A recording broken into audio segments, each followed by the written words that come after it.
thefair.com or download the Fair app. Now through February 2nd in West Palm Beach. Listen up, team. Recycling is just like football. You can't win if you're out of formation. Yellow bin? That's your quarterback. Give it all the paper. Blue bin? Wide receiver. Feed it all the containers. But no interceptions. Plastic bags and greasy pizza boxes have no place on this field. Now, follow the playbook. Get out there and recycle right. Sponsored by the Solid Waste Authority of Palm Beach County. Let's keep winning for the planet!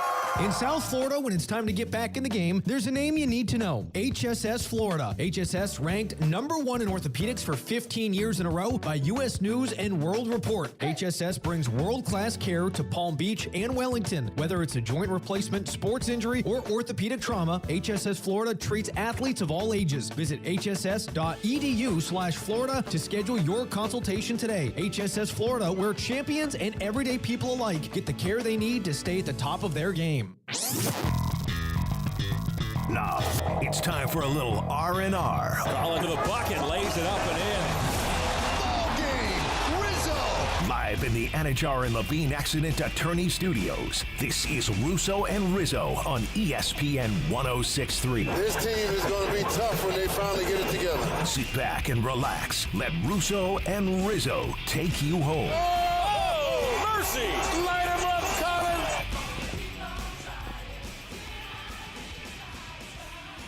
Back live from the TGL, the Tomorrow Golf League. It's a Monday edition of the TGL. They got Rory and Tiger on the forefront. ESPN, 6:30 p.m.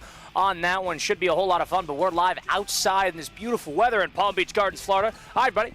Russo and Rizzo live here on ESPN 106.3. Got a packed program today. We're going to hear from Marty Smith, the sideline reporter-esque of the TGL broadcast. We'll hear from Jonathan Zazzo a little later in the show. We got two big games to break down that we saw over the weekend in the championship games over on the AFC and the NFC. 4 to 6 p.m. we got you on ESPN 106.3 with Colin Russo, Mike Rizzo, and Christian Cat, as always, helping us out, keeping us up over on the air, back at the City Play Studios in downtown West Palm Beach. We got one more football game to go this season. Isn't that bizarre? Very much so. This is a weird part of the year. It's almost, you're dreading it. You're dreading it to finish. But yesterday, I think you got to be a little annoyed with how it probably came out because it was too predictable. That was it. It was too predictable. We thought we were going to have some heroics, some underdog stories, take the next step, and we were wrong. We were wrong, just like deep down we all knew. Yeah. We all knew it would be Chiefs and the Eagles in the Super Bowl, and that's probably what I expected deep down. It's not what I wanted, and it's what we got. I took the Bills and that money line. I really thought the Bills were going to win the ball game. But to be honest, I didn't think the Commanders stood much a chance against the Eagles. I took the Eagles in the spread in that game. Now, I didn't think it was going to be 30 points. You know what I mean? I didn't think it was going to be an absolute blowout like that. But we got a good game in that Kansas City and Buffalo game. And, Colin, I know no one wants to hear this, and for sure the NFL and the people of Park Ave, they don't want to hear this either. But I thought the referees got in the way, and I thought that fourth down spot by Josh Allen was bogus. And even, who was it, Kincaid, one of the tight ends, who got over the line, and they gave him a miserable spot before the Josh Allen fourth down, which I thought was a first down. So I thought the referees got in the way as well. I think we need to have a conversation about McDermott, too. Is McDermott ever going to be able to beat the Kansas City Chiefs? Why is he going for two so early in the ball game? So a lot of things. Well, you're going for two. I mean, you don't want to chase points late in the game, but it would have been a 2-point game versus a 1-point game. A lot of it is negligible. Sure. But I understand. Now Sure. you're looking back, it would have been 30 comparatively to 29. Hindsight 2020. I understand that, and if they would have converted, we probably wouldn't talk about it. But that's you got to live with the decisions that you made. Bad game in Eagles and Commanders. Good game in the Chiefs and the Bills. But I told you before the show started, we knew how that was going to end. I mean, we knew how that was, right? We knew how that was going to end when we were watching the inevitable. Why'd you take the Bills money line?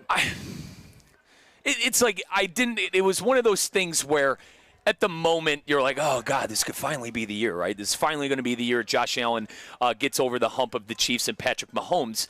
And then when it was a one-score, when it was close, it was a one-score game, it was a tie game, in the back of your head, you go, God, the Chiefs are going to win this somehow, aren't they? And that's the gut feeling that I had watching that game at the end. I don't know how to explain it. It's just like when it happens, Colin, it happens. And once again, the inevitable happened, and the Kansas City Chiefs are on their way to the Super Bowl. Well, the same thing we were saying after they beat the Houston Texans in the divisional round is the same thing that we are saying after the Bills game.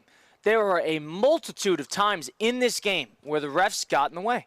The refs made some calls that either should be reviewable from upstairs, should be challengeable, whatever it may be. There should be more technology at hand. That 4th and 1, the 4th and inches. Disgrace. With about 13 minutes to go, up 22-21, Buffalo was up at the Kansas City 41-yard line with a chance to go up big and to really put them away if they gone down and scored. 4th and inches, they do the same QB sneak that they did 7 or 8 times throughout the game, and they were called short. Tony Romo, to his credit, even in the broadcast, remarked how the side judge came in above the line like it was a first down and slowly adjusted to before the line to make it short. Yep. It was a very weird turn of events because for a couple things, it makes you think, why aren't they using more technology for this? Why aren't the balls are chipped? If there's an upstairs to determine the spot, because if it's going to be this close, if it's going to be this tricky to determine in these heads of bodies, I even thought it was clear on the replay. Yep. The second they showed the above the head of Josh Allen in that dog pile, when they showed that, he was clearly above the line. So, but then everybody goes, oh, well, you can't overturn it. Well, if the call on the field was botched, why should the replay lean into the fact that they need to overturn the botched call comparatively to not? For that type of call, shouldn't you get it right? Mm-hmm. It's not about admitting you were wrong. It's about getting it right. And, you could argue back and forth. It was so close. It really was inches. I thought it was clear, but the referees clearly disagreed. There was multiple times in that game where Sterator, the rules analyst on the broadcast, was clearly unimpressed with the referee's performance, if there's a way to put it. No, you're right. And he even said it on the play we're talking about. He goes, I don't know, guys. I think you got it. I've done that. Yeah. And then, Kyle, I want to take it a step further, too. I really thought Kincaid's was a first down on the 3rd down. I thought Kincaid's knee wasn't down and the ball was over the line. And then that back judge on that one came in and marked him criminally short. I mean, it's ridiculous. Now, there's one thing to be said about, absolutely, 22-21. It changes the game because the Chiefs went right down the field and scored the second they had that turnover on downs. But to that point, the Bills had the ball driving down 32-29, and they couldn't get it done. Yep. And they couldn't get it done. So if you want to be complaining to the referees about the worthy catch, which I'm a little indifferent on because I see both sides there. The ball didn't move when it hit the ground, but to the same token, he probably didn't have possession coming in. But the Bills had a chance to win the game, to go down and win. If it was flipped, you think Mahomes would have done it? Yeah. Probably. Not a soul in that building would have thought that Patrick Mahomes would squander that drive. But to what the Bills did, they let the pressure get to him. The offensive line completely blew up.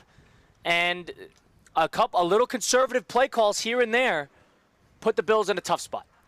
When it's 3rd and 10 at the midpoint of the field and you're throwing a quick screen to Amari Cooper to get 4 yards to set up a 4th and 5, 4th and 6, you cannot be surprised when you don't get that 4th down. So there's two, and I saw the same thing from Joe Brady in that offense in that Baltimore game. A little too conservative. Mm-hmm. And there's times where they don't pick and choose their moments properly. Josh Allen is probably sailing it deep when he doesn't need to, or he is trying to play hero ball, or on the other side of things, they're too conservative. So they had a chance to win the game, and they didn't. So how much can you really complain about the refs when it was 32-29 and they had 3 minutes to go going down the field? I cannot write home too much about that call, but to the point we always mention, every single game the Chiefs play, it's always something. It is always something with the officials. It is. And I really did think it was conservative. I agree with you on that point. The play calling by Brady or whoever you want to say was way too conservative. 4th and 5 at the Buffalo, 47. You're almost in field goal range at that point. 2-3 more plays, you're probably in field goal range and you're going to overtime. You got to find a way to win the game. I could sit here and complain about the refereeing all I want. Now, I go back to what you just said. If you get that first down and you score again, maybe you have a chance to bury them, fine. But you have a chance to either tie the game or take the lead at the end of the game. You got no one to blame but yourselves. And that's why I'm starting to ask the questions about Sean McDermott. Is it a little unfair? Sure. Have the Bills dominated their division? Yes. Have they made playoff appearance after playoff appearances? Josh Allen grown into one of the best quarterbacks in the league? Yes. But you have to find a way to win that game. And Josh Allen said it after the game. In order to be the best, you got to beat the best. And they came up short again, 0-4 in the playoffs. 0-4 in the playoffs against the Kansas City Chiefs, I think speaks for itself. And if you're a Buffalo Bill fan, it stinks. Like, you got such a great team. You have one of the best quarterbacks in recent memory, and you just have an absolute juggernaut in front of you. I feel for the Bill fans, and I feel for the organization, who's probably in a tough spot now, Colin, with what they should do with Sean McDermott. I understand the point. Do you make a change? Are you hitting the same tree in the same spot, expecting different results, and now you want to change it up a little bit? I don't know if I'd go that far at the moment, but the bottom line is the Bills got hurt by the referees, absolutely. But you got to expect that the Chiefs are going to get a couple calls here and there. Right. Now, to that point, that fourth down conversion, probably changes the game if they get it.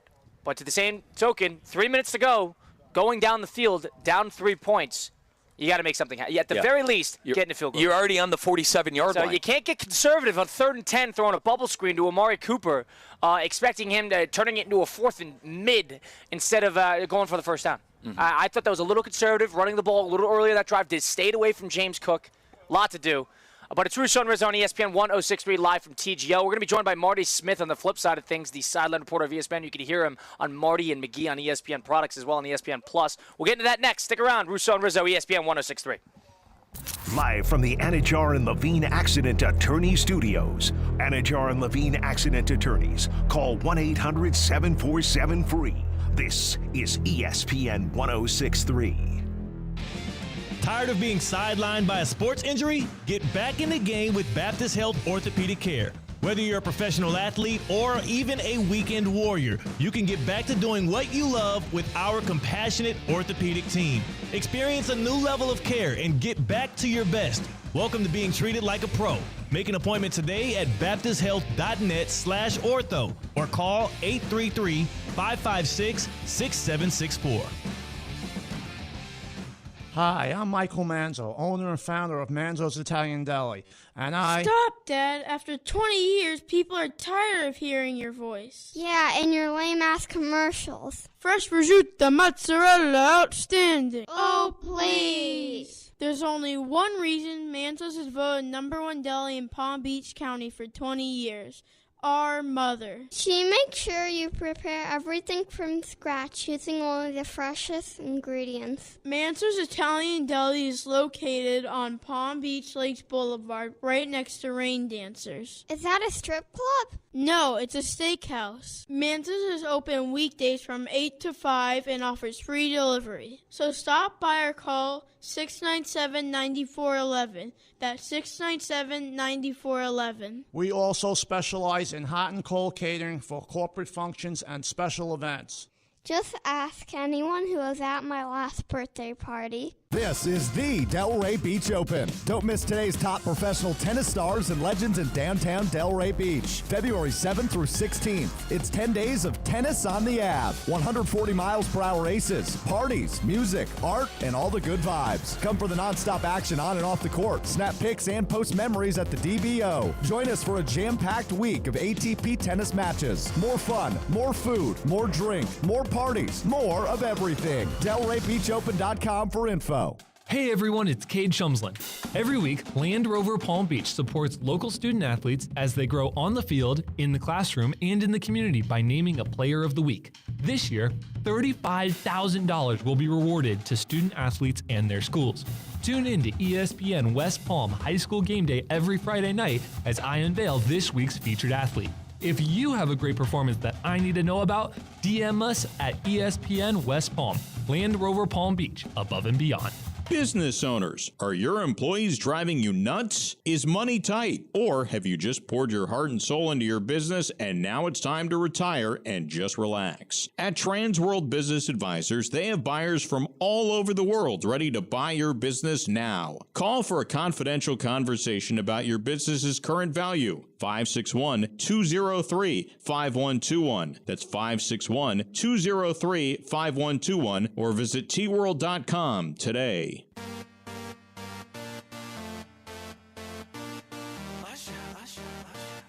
Yeah, man. Let's get back to the Anajar and Levine Accident Attorney Studios. This is Russo and Rizzo on ESPN 106.3. Another week of TGL over at the SoFi Center in Palm Beach Gardens, Florida. We've got a special guest joining us now on Russo and Rizzo on ESPN 106.3. Colin Russo, Mike Rizzo, Christian Cat helping us out as always, but now joined by somebody who's involved with the broadcast, somebody who has seen this up close and personal, Mr. Marty Smith. You can hear him over on Marty and McGee, Saturdays 7 to 10 on ESPN Radio and SEC Network. Marty, appreciate you giving us the time. How you doing today? Thank you. I'm wonderful. I appreciate y'all having me. What a gorgeous day. Oh, we can't. Outdoors. Look at this. Yeah, we got the so little setup jealous. out here. No. Yeah, you got to be inside. You'd rather do this outdoors, huh? I live in Charlotte, and it has been. Did it snow? It did snow. Wow. It would actually, and we're incapable of dealing like with. Like we don't deal very well with any sort of precipitation at all, especially when it rains. When it snows, and then it turned into ice, which is a whole other level. They don't salt the roads down there, do they? Ineptitude. Behind the wheel. Can you drive? Yeah. Not a lot of plows, not a lot of snow trucks. We don't have an arsenal, gentlemen. We don't have an arsenal. But what a gorgeous day here, and I really appreciate y'all. Give me some time. Absolutely, Marty. You're involved with the broadcast. You do a lot of the in-game reporting and the sideline reporting, interviews during the match. For TV purposes, it's really cool to see. But also, you don't really get this type of access to golfers when they're playing usually. That's This right. is a little different. You have an opportunity to pick their brain, poke a little fun at them, get a story out of them. How has that been for you, traditionally going from natural reporting where you're kind of on the side of it, but now you're basically in the mix? How has that been for you? It's really fun, and you're right. It is a unique way to do it, and that's one of the kind of onuses of what we're doing here with TGL is to sort of transform golf just a little bit. But the thing for me, too, it's not just the in-competition moments to have that time with these guys. It's also away from the competition when they're warming up, when they're getting prepared for a TGL match, being able to be in the back with them when they're working in the sim, when they're warming up, all of their pre-match routine, just to chat with them. Because I also cover the major championships for ESPN. And so to be able to have that time with those guys and learn more about them and them learn more about me is wonderful, and I know will be plenty beneficial as we get to the Masters and the PGA Championship and beyond. Has that been your favorite part, just the interpersonal relationships you've made so far? It's fun to see their personalities like this. Right. And everybody's still figuring it out. I mean, we've done 3 of them. So we're all still sort of making our way through what the right cadence is and all of that. And the players, like golfers, live on islands. It's the way the sport is. Mm-hmm. And so for them to throw in earpieces and put on microphones in the middle of competition when they have a bad shot, they might say some things that we all want to hear. Yep. And, they may not want to say on national television. But it's been so fun to be immersed in it and be a part of it from the ground up. I'm grateful to Tiger and to Rory and to Mike McCarley and everybody involved, Mike McQuaid at ESPN, that brought me on. Absolutely. And one thing about getting close with these golfers is, like, you start to see personalities that, like you said, you don't necessarily see because there's only so much actual media attention that goes into the personalities of the golfers in major championships. Who has been that golfer for you that you've been surprised at the relationship, the rapport that you have built with them amongst the guys in the field? Well, I'll tell you what. This is my thought on this. I think that if you think about major championship golf or even standard weekly tournament golf on network television for the most part. Yep. Unless a guy is a contender, we kind of have an idea of the faces we'll see. All right, we'll see Scotty Scheffler, we'll see Tiger if he's in the field, we'll see Rory if he's in the field, Xander, etc. Think about guys like Billy Horschel. All right, Billy Horschel is a wonderful personality, a damn good golfer. But this is an opportunity for that guy to really grow his brand and to really make people at home go, oh, He's interesting. He's insightful. He has depth emotionally and personally, and he's really funny. Mm-hmm. And so I think for guys like that, they can really make a big leap in terms of their fan base and what people know about them. Because we're in prime time 2 hours every week. Yeah, and it could help grow the game, too. Even outside of TGL, it could help grow the PGA Tour. We certainly hope so. I mean, that's part of this for Tiger and Rory. It's one of the reasons that they wanted to found and develop TGL, because they look at golf, they know what it is. They're both Hall of Famers. They both had incredible careers. They don't need it. They don't need it in a way. Right. They want to rewrite what is normal for the younger generation of people and try to grow the game in that way and bring people into the game by watching this. Mm-hmm. And certainly we hope that happens. Who knows? That's yet to be seen. But I know that my friends have a lot of questions when I'm like guys walking through the airport, you know, they have a lot of questions about how it will develop and evolve. But for right now, we've had a really quality first 3 weeks, and tonight's going to be a heater. Yeah. And how is it working with Tiger and Rory in this kind of setting? It's awesome. Right. I mean, it's awesome working with those guys anytime. And I will say this about both of them. They have both been so good to me in sit-down settings, when you're asking them questions of vulnerability, when you're asking them questions about their evolution, both as men and players. Mm-hmm. They're so insightful, and they've given me time, and in a lot of cases maybe I hadn't earned and didn't deserve. Sure. And I'm so thankful and grateful to them for that. Now, this is a whole different thing. Being able to go in the back here, you take 2 weeks ago. Okay, 2 weeks ago, Tiger, Jupiter Links played, and I went back there while he was in his warm-up, and I spent an entire hour while he was hitting balls just BSing with him about raising teenagers, back pain. I'm getting old, boys. You don't look like it. You got to stretch out in the morning. Right. My back's starting to give up on me a little bit. You got the mattress for it? You got to get the whole thing. I'm getting ready to get one of those inversion tables. Y'all familiar with this? Yeah. Y'all what is that? Kids. No, what is that? Is that when you flip upside down? And yes. Exactly what it is. You lock your feet into this table, and then you flip over, and it like elongates your spine. Yep. And that relieves pressure on your spine. And as you age a little bit, that gets to be a little more important. I can tell you that much. I've been battling for a month. Wow. So did you have this yet? Did you get it yet? I don't have it yet, but it's coming. Oh, it's on the list. I'm someone who does not sit still well at all. Okay. Yeah, and you I and me was both. told that when I had a disc go out, and when it went out, I was told you needed to not do anything. You need to sit still. Well, that's a problem. That was a month ago, and we've had 3 or 4 college football playoff games. 4 TGL matches. I just interviewed Arch Manning. That will air Thursday on SportsCenter. I'm all over the place. Yep. So resting is just not part of our job. Marty, I have a Casper bed. I think it's really good. I don't know about this. They're very good. And I don't mean to give free publicity here, but there's a store on Rosemary Ave for Casper. Well, he doesn't live Check here. it out. But still, you could. Go get they're a national. mattress They're and then national. check it in at the airport. Listen. You could bring it No. back to No. You Put could it on top order of it. my You car. could order like Casper, Kasper. And I'm not. I don't think I'm old enough yet to have back pain. I'm 30, just turned 30, but I have great sleeps. Ever since I got this bed and moved to West Palm and got a Casper mattress. Dear Casper. Casper. All right, there's your plug. There's your plug. I know someone is listening that works there, owns the joint, something. It's time to give these boys a deal. Yeah, right? That's Marty Smith talking. You can listen to him and Marty McGee, of course, over on ESPN Radio on Saturdays in the SEC Network. You mentioned the college football playoff. You did a ton of coverage with what went on. I would imagine it's an immense success. But I want you to nitpick a little bit. In terms of how it did, it's year one. There's like this. There's kinks to work out. Sure. There's different things to change. Of the good, we know what the good is. You had more teams in the field. 2 teams that weren't in the top 4 were in the championship. That's basically what we wanted. What do you think would benefit the college football playoff? What would you alter? The would it be seeding. seeding? That's the bottom line. The number one thing we got to change. I think everybody feels that way. I don't know that I've heard anyone who doesn't.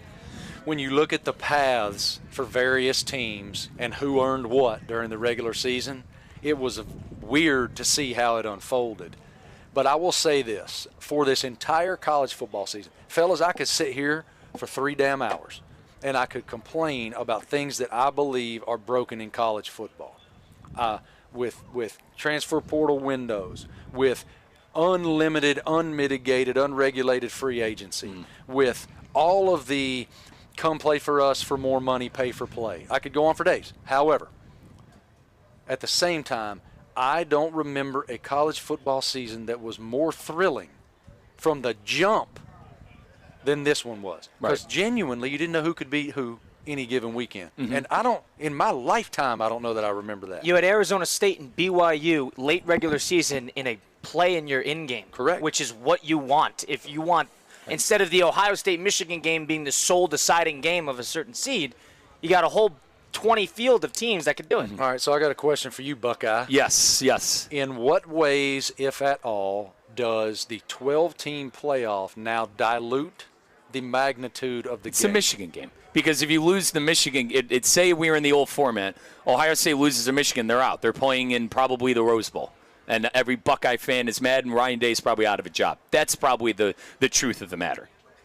And we'll look at what happened. Yeah, exactly. So wait, but his question is, how much does it dilute it now that there's a 12-team playoff? For a Buckeye fan and a Wolverine fan, it'll always be the game. But certainly on a national perspective, yeah, the average fan will go, who really cares anymore? Ohio State's probably going to get in as long as they don't have 3 or 4 losses heading into that game. The desire for the universities and the players within those programs, and above all else, the coaches coaching those programs, that game will remain vital. Always. And it will be imperative to win it. And Marty, I could argue now, too. Hold on, there's a but. Okay. The John Cooper situation, all right? You can now lose that game, and it doesn't end your opportunity to continue playing for something that matters. And so it's fascinating to me. And I could go on for this, too, the way Ryan Day was treated. Yeah. But that team took that failure. I tell my children every day, you have to learn how to lose with grace. We lose more than we win in this life. You don't have to like it, and you damn sure shouldn't like it. But you have to learn how to repurpose failure as fuel. And that team repurposed failure as fuel. They could have fractured. They could have said, we're done. They could have said, it was a great ride, boys. I'm going to go start training for the NFL Combine. But that's not what happened. What happened was a closed-door meeting where Jack Sawyer and Will Howard and Caleb Downs and all them boys, Emeka Ibuka, said some really hard things to hear. And look what happened. From your perspective, you mentioned how Ryan Day and his family from the Ohio State fan base, because you lose to Michigan, the end of the world. You know, the walls are caving in. They responded. They were able to get a championship out of it. If you're Ryan Day, do you almost want to deal with that?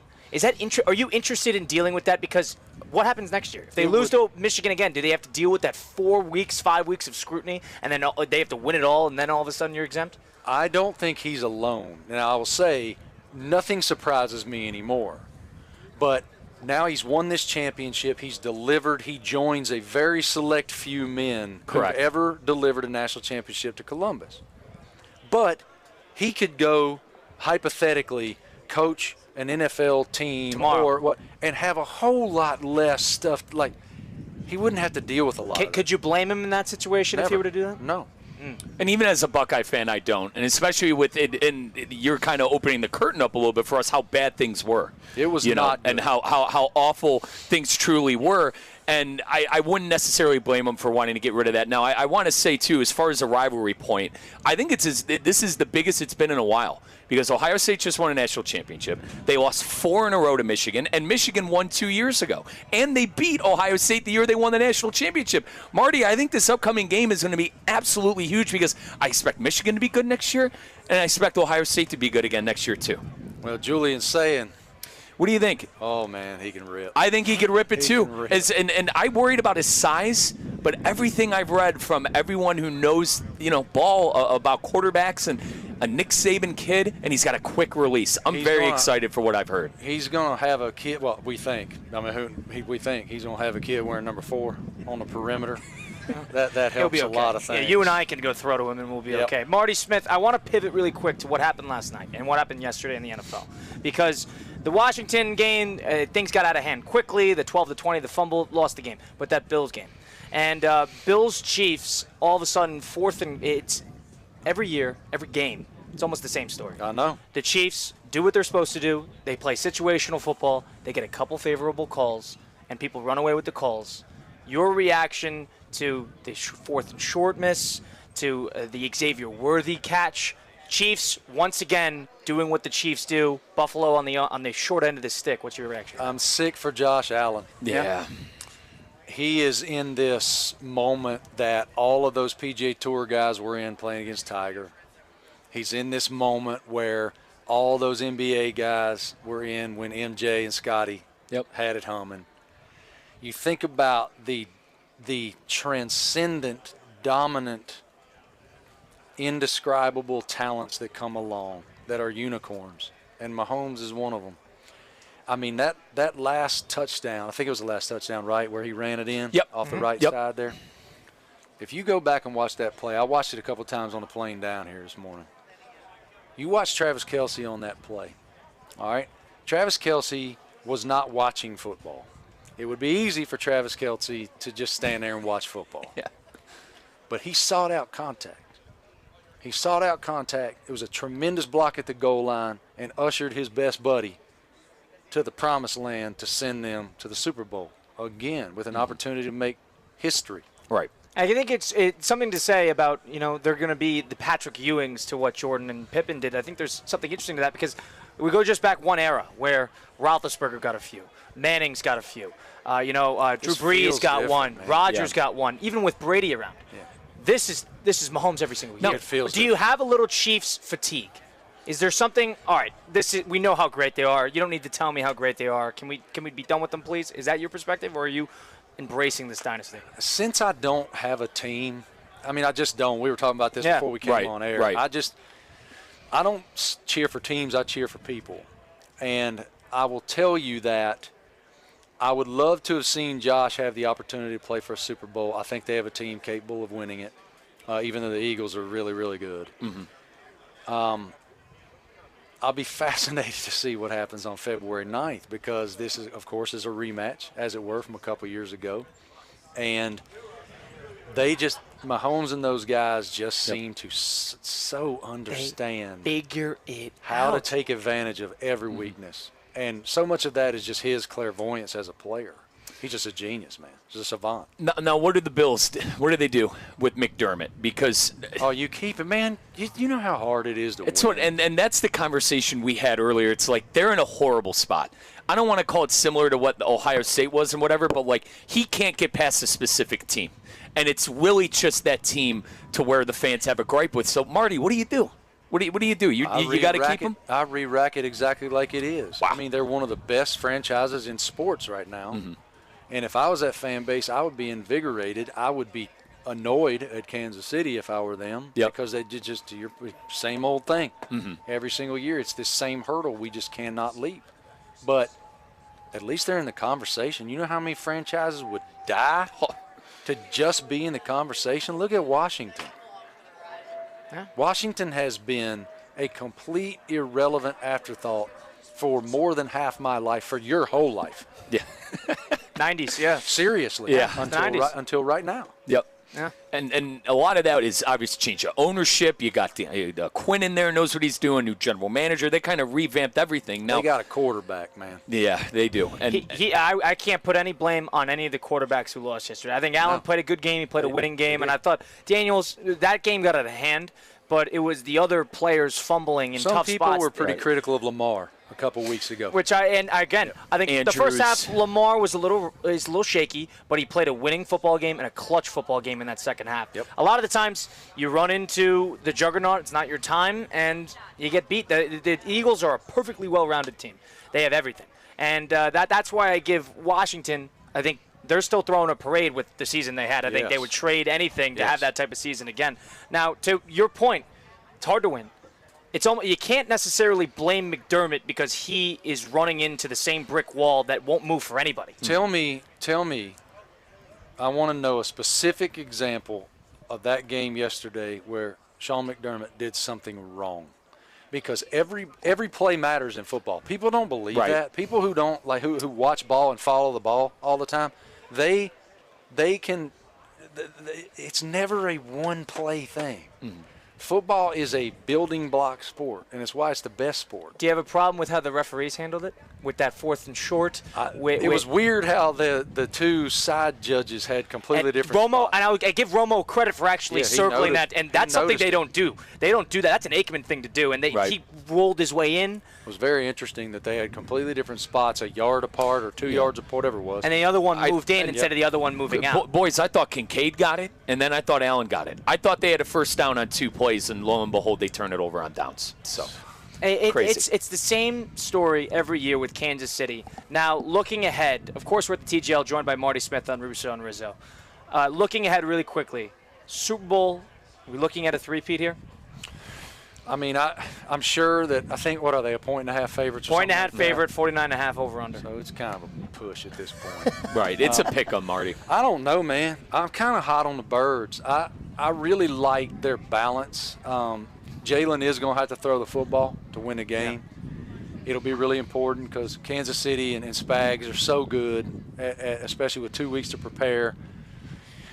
But I really like the Birds. I don't know. Really? We'll see what happens. I don't pick games, but I'm leaning that way. You're leaning that way indeed. Now, Marty, last thing here, Rory, Tiger today. This is the name likeness day of the TGL. This is where the poster boys are front and center on ESPN tonight. There's no football on Monday night. Leaning into it, you had your championship games yesterday. This is almost TGL time. Next 2 weeks, TGL is going to be dominating a lot of the live sporting events and coverage in this area. Today, what are we going to see today that's going to bring the TGL forward? Next step. So much fun, and I really do hope for a close match. We need that. I really do. We'll see what happens. The first three have kind of been boat races, and we'll see what happens. I mean, Boston is very long. They hit the ball a country mile, and so I think that is a distinct advantage for them tonight. We'll see how they play, but I think this is huge because you have two of the biggest stars in sport who are playing quite literally head-to-head against each other. And I think they're going to be having a great time while they do it. Now, I'll tell you, Boston's put in the work, man. Those guys have practiced. They have really worked hard to figure this thing out. And so I think they're going to be formidable. We shall see. But it's Tiger Woods, man. Yep. There's going to be a lot of names and faces here tonight. We just saw David Ortiz walking past us. I'm interviewing him on the broadcast tonight. So you got a bunch of stuff. You got to be on your game, not even with the players, but you're going to be going throughout the stands, making sure everybody's good. Who you got today? Tonight on the broadcast, I am interviewing David Ortiz. I am interviewing Mike Trout. I am interviewing Trey Turner and Max Scherzer. I am interviewing I'm missing one. That's 4 baseball's biggest stars. Oh, Drake May. Oh, nice. Drake May's going to be here tonight. Drake May's in the house. I'll be interviewing Drake.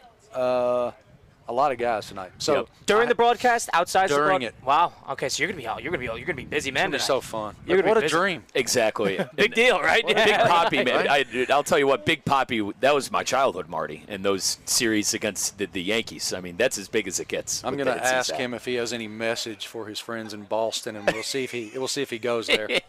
Appreciate it, Marty, giving us the time. Best of luck tonight. We're looking forward to the broadcast. I'll be in the building tonight, so it should be a whole lot of fun. But appreciate you carving out some time here. I know you're a busy guy, giving us a couple minutes. Thanks, Marty. For the time, boys. Appreciate you guys. You got it. That's Marty Smith. You'll hear him tonight on the TGL broadcast. You could also hear him on Marty and McGee, which you can hear on SEC Network and ESPN 7 to 10 on Saturdays. So stay tuned for that in the TGL tonight. Big thanks to Marty for giving us a couple minutes there. Got a lot of people here. We're going to talk to some Jonathan Zaslow a little bit next. Break down what we saw yesterday in the championship games in the AFC and the NFC. It's Russo and Rizzo on ESPN 106.3. Live from the Anajar and Levine Accident Attorney Studios. Anajar and Levine Accident Attorneys. Call 1-800-747-FREE. This is ESPN 106.3. Kaiser University's flagship campus, the 100-acre residential campus at 2600 North Military Trail in West Palm Beach, extends Kaiser University's educational offerings to over 100 degrees in the heart of South Florida. Kaiser University also has an athletic program with 20 national championships, including the 2024 Women's Swimming and Diving Championship and 2023 football, lacrosse, and men's swimming and diving titles. Visit KUSeahawks.com for the latest. Hi, it's Luis Fonsi. What makes a performer truly legendary? How about being the #1 bestseller for 47 straight years? That's what Ford F-Series trucks have done every year since 1976. For generations, hard-working South Floridians have relied on Ford F-Series trucks to help grow businesses, communities, and families. A legacy of capability and technology. Ford trucks, perfect for South Florida. See your local Ford dealer today. ESPN 1063 is your home for live sports presented by Hard Rock Bet. Where Miami heats up, the playoffs take center stage, and the big game is always in play. Hard Rock Bet, it's Florida's official sports book. Try it now and receive up to $100 back in bonus bets if your first bet does not hit. Hard Rock Bet, roll with us. It's offered by the Seminole Tribe of Florida, must be 21 plus and physically present in Florida to wager. Terms and conditions apply. Considered by gambling. Call 1-888-ADMIT-IT. As market dynamics change, the quality and service you receive from your accounting firm shouldn't. Partner-owned since 1923, Anshin Accountants and Advisors take the time to get to know you and your unique circumstances to help resolve complex issues and develop innovative tax and accounting solutions tailored to meet your goals. If you're a high net worth individual or business owner eager for a strategy to maximize tax savings, let Anshin deliver value where others can't. Visit anchin.com. Anshin Accountants and Advisors, recalculating what's possible. The Palm Beach Health Network Physician Group, an affiliate of the Palm Beach Health Network, is committed to delivering high-quality care to the communities they serve. Their award-winning physicians and specialists provide a level of expertise that has resulted in regional firsts and outstanding patient outcomes. For a physician referral, call 866-654-2362. To learn more about the Palm Beach Health Network Physician Group, visit pbhnphysiciangroup.com, pbhnphysiciangroup.com, to get in touch with the Palm Beach Health Network Physician Group.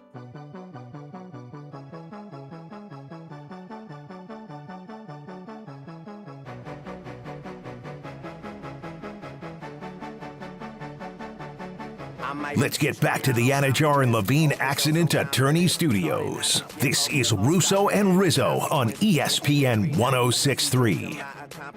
Mark Anajar and Glenn Levine over at Anajar and Levine Accident Attorneys are here to fight for you. Listen, I know with Anajar and Levine, they got my back no matter what. They don't charge you unless you win. They work tirelessly to get you the maximum compensation that you deserve. Why settle for just any attorney? Demand Anajar and Levine today, because that's the Anajar and Levine difference. All it takes, one phone call to take back control of your life. Don't wait. Call for your free consultation today. That's Anajar and Levine at 1-800-747-FREE. That's 1-800-747-3733. Take back control now with Anajar and Levine. 2 championship games yesterday in the AFC and the NFC. Chiefs win, Eagles win. Sort of the chalk way that everybody kind of deep down knew that it was going to go this way, and that's just the ultimate takeaway. We got the Chiefs and the Eagles going on a bit of a rematch here. But let's bring in somebody to get his thoughts on the matter, Mr. Jonathan Zaslow of the Zaslow Show 2.0. You could have heard him on the College Football Tour on ESPN Radio as well. Jonathan Zaslow, how are we doing today? What's going on? What's going on with you guys? Where are you? You're out there in the sun? Tell me what you guys got going on. Oh, yeah. Comparatively to you, if we're looking on the stream right now at ESPN West Palm, Russo and Rizzo streaming, you're sitting there in the dark. We're out here outside at the SoFi Center in Palm Beach Gardens, Florida for the TGL tonight. You got Tiger Woods and Rory McIlroy, the Boston versus Jupiter in the TGL. You can see that on ESPN tonight. We're live on site, my friend. So it's 75 and sunny. No complaints from our neck of the woods. But more importantly, what's going on with you? How are you doing? What's going on?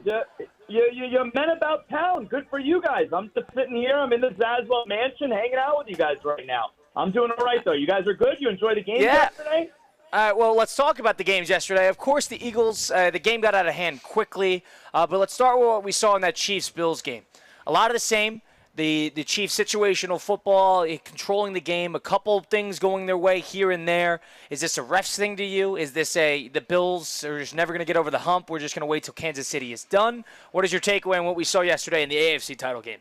I mean, the part that is so frustrating, for me, if I'm a Bills fan, the part that's so frustrating to me is it's not like Lamar Jackson and the Ravens where at least Lamar Jackson can sit there after these playoff games they lose and it's like, I got to play better. Like Lamar Jackson can't string together more than one. He can't put together 2 back-to-back playoff games in order to, make a run. He never has 2 good playoff games in a row. He could sit there and say, yeah, I got to play better. And once I play better, we'll be able to get over the hump here. Josh Allen is always great in these playoff games. He plays great in every single one of them. He just keeps getting out-dueled. And in this case, yesterday, it's not like he can wake up and say, I got to be better. How much better can Josh Allen possibly be? And in the course of, a 17-game season, he can have an MVP caliber year, and they can get to where they got to. But when we get to the playoffs, and like yesterday, you got to have some guys be able to make plays around you. And we know the supporting cast is not great for Josh Allen. He's good enough to carry them in the regular season. But in the biggest spot in the game, Josh Allen incredibly comes up with a throw on that fourth down where Spagnuolo just sends in the entire team blitzing him. He finds Dalton Kincaid. He finds him. And Kincaid just straight up drops the ball. In that spot, Josh Allen couldn't do it all by himself. Zaz, that's where I want to go next. There have been a lot of scrutiny on the play calling throughout the game for the Bills, especially on that final drive. Do you think Joe Brady failed Allen a little bit? Well, the last play was weird because you figure, Sean McDermott and Spagnuolo, they know each other, all right? They've been on staffs together before. So right. Spagnuolo, he's going to blitz in that spot. McDermott should have known there was going to be a jailbreak blitz in that spot. And maybe he did, I don't know. But I would figure that if you know that he's going to blitz like that, give Josh Allen some type of outlet where he knows I'm going to be able to have this guy wide open underneath, really quick pass, where I don't have to throw it up and, pray to God that somebody winds up coming down with that. So I would say in that spot, it seemed like Spagnuolo got the best of McDermott. But again, Josh Allen still managed to make the right throw there. You got to catch the ball if you're Dalton Kincaid. It's a terrible job. I can't help but agree on the sense that I cannot put any of this on – not any of it, but I can't put a lot of this on Allen. Now, I do have a problem with how they kept doing that same quarterback sneak when it wasn't necessarily working throughout the game. It's not like the tush push where it's a guaranteed 2 yards. It's not like that. And it was predictable. Romo said earlier in the broadcast that the Chiefs know. They made a point that he always goes left. He continued to do that all throughout the game. No wonder it wouldn't work. You're putting the games in the ref's hands when you're just going inch by inch and waiting for them to give you a call or benefit of the doubt. Do you think the NFL has a problem with how they do those short-yarded situations? Do you think is this a little stupid? Is this a little caveman-esque that we're not going to technology for something like this and it's based off the initial read of the two side judges? It's interesting. You notice how they don't really have the chain gang come out anymore and do measurements. Like that's the guys on the side running in. That's it. Yeah, like the chain gang is gone. That is a thing of the past. They don't come out and do those types of measurements anymore. But of course, I think the NFL has a problem with the way that they're measuring it because, like you said, it's a little bit caveman-esque, but outside of there being, a chip in the ball that tells you exactly where the football is supposed to be on the field, I don't know what else there is to do. Like, how do you make the measurement more, how do you define it better where the football is? Like, I don't know if we have that kind of technology. Zaz, is Mahomes the ultimate closer? Oh, boy. I mean, at this point, he's right up there. Zaz, was there any doubt, brother, was there any doubt yesterday? I guess that's what I'm trying to make. Like, I watched that game. I took the Bills. I took the +2. And when that game got late into the fourth quarter, I almost text Colin. I said, we know how this is going to end. Says, we know how it's going to end. I certainly think there was doubt. Like in the first game, there was never any doubt with the Eagles. I went into the second game. I thought the Bills were going to win. And so certainly I think there's doubt if I thought the Bills were going to win going into the game. And heck, it's 22-21 early in the fourth quarter. And even with the football, down 32-29 late in that game, we had the scenario that we want where it's Josh Allen with the football. Let's see if you could do it. Chance to win the football game. I really thought this was Buffalo's year. I thought they were going to do it yesterday. But now you couldn't win it last year in Buffalo. You didn't win it this year with a Kansas City team. I get it. They won 15 games, but Josh Allen, he may win the MVP. You couldn't do it this year. And he's great in all of these games. Like I said, what more can Josh Allen possibly do? That's the most frustrating part if you're a Bills fan. Do you have a problem with the Chiefs and the Eagles again? Is there a little fatigue with you? Or is this going to be you're excited? Not at all. I'm excited for it. If my team, guys, my team's the Dolphins, if my team is not in the Super Bowl, and they're never going to be in the Super Bowl in my lifetime, all right? So if my team is not in the Super Bowl, all I want is for it to be a good game. And I look. How do you look at Chiefs and Eagles and say, I don't think it's going to be a very good game? No, it's going to be a very good game. All signs would point to it being a very good game. I hate all 31 other teams equally. So if the Dolphins are not going to be in the Super Bowl, all I want is for it to be a great game. And we have the potential for it to be a great game. I have no problem with this game again. Zaz, speaking of the Eagles, I mean, Sirianni's found himself some breathing room with that franchise, right? Some breathing room. I think he's done one of the all-time. That's what I mean, Zaz. Hey, Zaz, I defend Sirianni. There were questions on if the Eagles don't get to the Super Bowl, he might be fired. It's one of those fan bases. I don't know about the Super Bowl. That first game made it. It's one of those fan bases similar to my Buckeyes, where there are probably some unrealistic expectations year in and year out. I think Sirianni put all that to bed, right? There are very clear parallels to Ryan Day. It's a good point. Going into this season, I never even understood the way that Sirianni. I know the way last year ended. They were 10-1. The bottom fell out, but the year before they went to the Super Bowl. And we talk about Sirianni going into this year like he is a bum. All right, like it's Dave Campo who's the head coach of the Philadelphia Eagles. And now that they're back in the Super Bowl, the pressure going into the year, the pressure when they were 2-2, the A.J. Brown, Jalen Hurts situation, how about the self-awareness of Sirianni to realize, you know what, I got a problem going into this year with my quarterback. I'm going to hire Kellen Moore to be a little conduit in between the two of us, and I'll give up some control. I'm not saying hyperbole here. I really believe Sirianni has done one of the all-time great coaching jobs that we can remember. A phenomenal job. They're back in the Super Bowl. All-time great? You're that high on it? Everything that has been stacked up against this team, and to not allow all the noise, the extracurricular activity, and they closed the season winning 12 of 13 and then 3 playoff games, he is doing an all-time great coaching job. I really believe it. If they win the Super Bowl, I may agree with you, but you gotta win it. He's got to win the Super Bowl, but I at least agree with you. Colin, I think he's bought himself a couple of years. I mean, he's had to. Absolutely. Well, it could turn out in a second. But one thing you got to give credit to is they brought in 2 coordinators who are head coach considerables or head coach experienced, and Fangio and Moore, and they've done a great job as well. That turned around that team in a sense. So I agree with you that everything as a whole is starting to probably come together for the Eagles, and maybe it is their time, but we keep saying the same thing. It's their year to the other team that is not the Chiefs. So until I'm done doing that, I'm done bashing the Chiefs. No, I'm done sticking on the other side.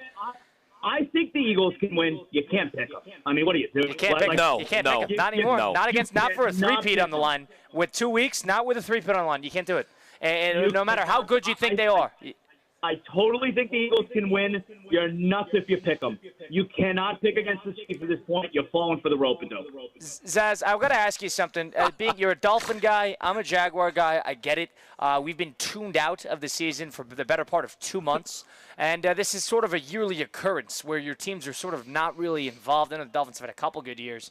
But you're sort of on the outside looking in on all this playoff drama comparatively to a fan of a team like the Ravens or the Bills or teams that consistently fall short.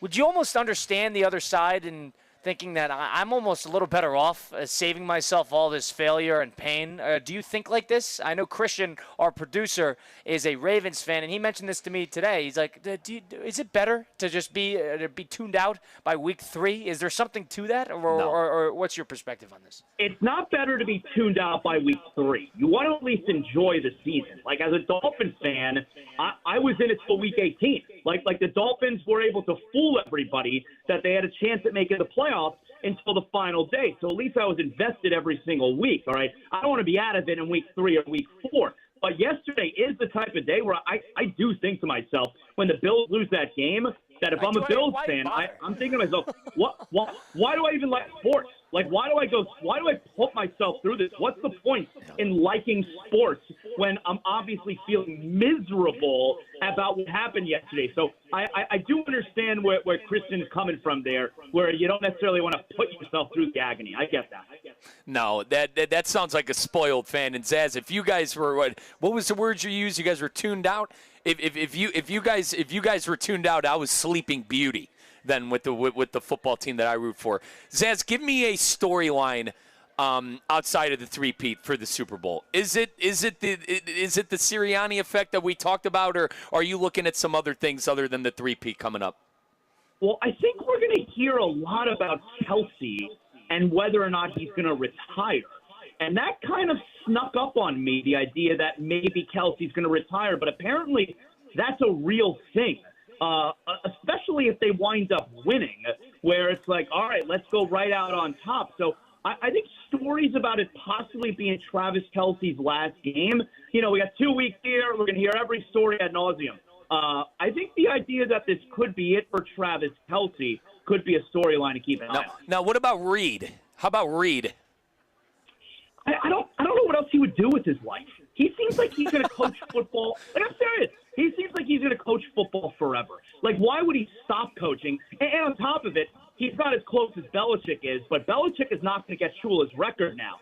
Andy Reid, he's got a legit shot. He's still got a lot of time left, but there's no reason for him to go anywhere. He's got a legit chance to get Shula's record. I don't think Andy Reid's anywhere close to retiring. We were talking about it yesterday with Kay Chumsland on Sunday Huddle yesterday, which you could hear on Sundays 10 to 12. But one thing about that, too, is if Reid walks away and another coach steps in and they go in and go 14-3 and win another Super Bowl, that looks bad. It doesn't look great on Reid. I don't know if he cares about that, but there's something to that. Well, I think you're right. I think people also I don't think anyone is having the debate, the way we did with Brady and Belichick. Who's you don't until they shift though, until they leave, and then all of a sudden Mahomes is doing it with another coach. It might be the machine that is Mahomes instead of the machine that is Reid. Yeah. I mean, that's what you could say. I think everybody knows Mahomes is the main reason. Like, it was kind of dopey for people to doubt Brady in that spot. I really feel like everybody knows it's Mahomes. Reid's fantastic, but, it's Mahomes. It's Mahomes. Unbelievable, yeah. Zaz, today we're at the TGL, but we appreciate you giving us the time. Where can people tune into you if they want to go listen to Jonathan Zazo? You guys see, by the way, Jimmy Butler, you saw him suspended again, right? No. Let's do this really quickly. What do you think about this? Whose side are you? This is a Jimmy Butler, is it? I think he's never going to play for Heat ever again. I think this was a good day for the Heat because now they don't have to have him back. As long as he was around this team, it was dead team walking. You can't win games with a player who does not try and is distracting everybody like this. And maybe most importantly, guys, it allows them not to be worried about a possible injury ahead of the trade deadline. So you send him away. You don't have to pay him. He doesn't get hurt. You can try and work out a trade. So I think today winds up being a good day. I can't watch the Heat anymore with Jimmy Butler out there taking one-legged three-pointers. It's a killer. I want to be able to enjoy this team. I can't watch a guy who doesn't want to be there. Zaslow Show 2.0, Monday through Friday, wherever you get your podcasts, Miami-based, South Florida-based, and we're presented by Anajar and Levine Accident Attorneys. They're title sponsor of Zaslow Show 2.0. So if you're in an accident, doesn't matter what kind, you're dealing with a personal injury, they have a specific set of skills. They will get you the compensation you deserve. Anajar and Levine Accident Attorneys, 800-747-FREE, 800-747-3733. Zaz, you've been a Miami Heat guy for your whole career. You have a pulse on the fan base. Is this going to be Jimmy Butler's legacy with the Miami Heat in this negative whirlwind of disaster that he has found himself in? No one's going to forget about it, obviously, but I believe the positive, the overwhelmingly positive times with him here will ultimately be what the Heat fan remembers most. The ending is very, very negative. It's very ugly. Anyone who thinks he's having his jersey retired, get a grip. That's not happening. That's over and done. No, that is not happening. I mean, it's not a participation trophy. He's not getting his jersey retired. But ultimately, I think the Heat fan, rightfully so, will remember the 5 previous years, which brought an incredible amount of joy and excitement. All right, appreciate it joining us, Zaz. As always, looking forward to talking next week. Enjoy the rest of it, all right? My man, Zaz. Awesome. See you guys. That's Jonathan Zazzo of the Zazzo Show 2.0. Go check it out. It's Russo and Rizzo live from the TGL from the SoFi Center. We're going to loop in Christian Cat a little bit next segment. We'll continue on the program. It's Russo and Rizzo on ESPN 106.3. Racking up tens of thousands of dollars in student loan debt really worth the 4-year degree? Not a lot of people think so anymore. A recent Wall Street Journal poll found that 56% of us believe that a skills-based education, that's a smarter investment than a 4-year degree. So why waste that time and money when there's an alternative right here in North Palm Beach that teaches the skills that people can actually use in today's world, and you can get those skills in just months, not years. I'm talking about CSB Media Arts Center, the home of Connecticut School of Broadcasting, which provides hands-on training in audio and video production, podcasting, sports broadcasting, social media marketing, filmmaking, coding, and so much more. For over 60 years, CSB has placed thousands of graduates in careers. Take a moment and visit GoCSB.com to schedule a tour. That's GoCSB.com. Anajar and Levine. Call 1-800-747-FREE. That's 1-800-747-3733. ESPN 106.3. WUUB Jupiter, a Good Karma Brands radio station. Business owners, are your employees driving you nuts? Is money tight? Or have you just poured your heart and soul into your business and now it's time to retire and just relax? At Transworld Business Advisors, they have buyers from all over the world ready to buy your business now. Call for a confidential conversation about your business's current value. 561-203-5121. That's 561-203-5121 or visit tworld.com today. Now at DQ Grill and Chill, enjoy $7 meal deals. The 3-piece chicken strip meal deal and the original cheeseburger meal deal. Both come with fries, a 21-ounce drink, and a sundae. Sweeten the deal and upgrade to a small Blizzard treat for just $2 extra. Get more for less at DQ Grill and Chill with the $7 chicken strip meal deal and $7 original cheeseburger meal deal. DQ Grill and Chill with 2 locations, 4828 Lake Worth Road and US 1 just south of North Lake. Go to the South Florida Fair on Thursdays and double the fun. That's right, Thursdays are BOGO at the fair. Buy 1 admission ticket and get 1 ticket free. Every food vendor will have a BOGO deal, and ride credits are half off on BOGO Thursdays. Visit southfloridafair.com/BOGO for details and download the Fair app to get all the entertainment schedules. The South Florida Fair is open now through February 2nd in West Palm Beach. At St. Lucie Battery and Tire, batteries came before tires. We've been selling and servicing all types of batteries for over 50 years. So when you need a battery for nearly anything, we have it, as well as the fast professional installation you need. We carry premium batteries for all your needs: automotive, commercial, marine, RV, and specialty. We also offer delivery and on-site installation, serving our customers quality products for over 50 years in the home of honest, reliable service. Go to slbt.com and book your next appointment. Calling all sports fans, grab your MVP card and head to Duffy's where you can catch all of the action. Not an MVP? Sign up for free and start earning rewards today. Duffy's is voted the best sports grill year after year with their award-winning burgers and wings. Don't forget about Duffy's famous 2-for-1 drinks all day, every day. And with over 80 TVs in every location, you'll never miss a minute of the game. Visit Duffy'sMVP.com to learn more. Duffy's, our game is always on. ESPN West Palm is highlighting the best performance of the week, presented by Baptist Health Orthopedic Care. Every week, a different team will be featured across ESPN 106.3 and ESPN West Palm Play. The winning performance receives $500, courtesy of Baptist Health Orthopedic Care. Do you know a team, player, or school with a killer performance? Nominate them by emailing highschool@espnwestpalm.com. Baptist Health Orthopedic Care. Go where the pros go. Hey golf fans, Colin Russo here. Looking to improve your game? Flagstick Golf Performance, the ultimate indoor golf experience, is now open in Boynton Beach. With 3 indoor simulators and a state-of-the-art putting studio, Flagstick helps players at all levels up their game. Get lessons from experts, try the latest clubs, or just come up for a round on the simulators. You can track your stats and see real improvement. Flagstick is where serious golfers and beginners find their edge. Bring your friends or family and enjoy golf like never before. Visit flagstickgolfperformance.com to book your session.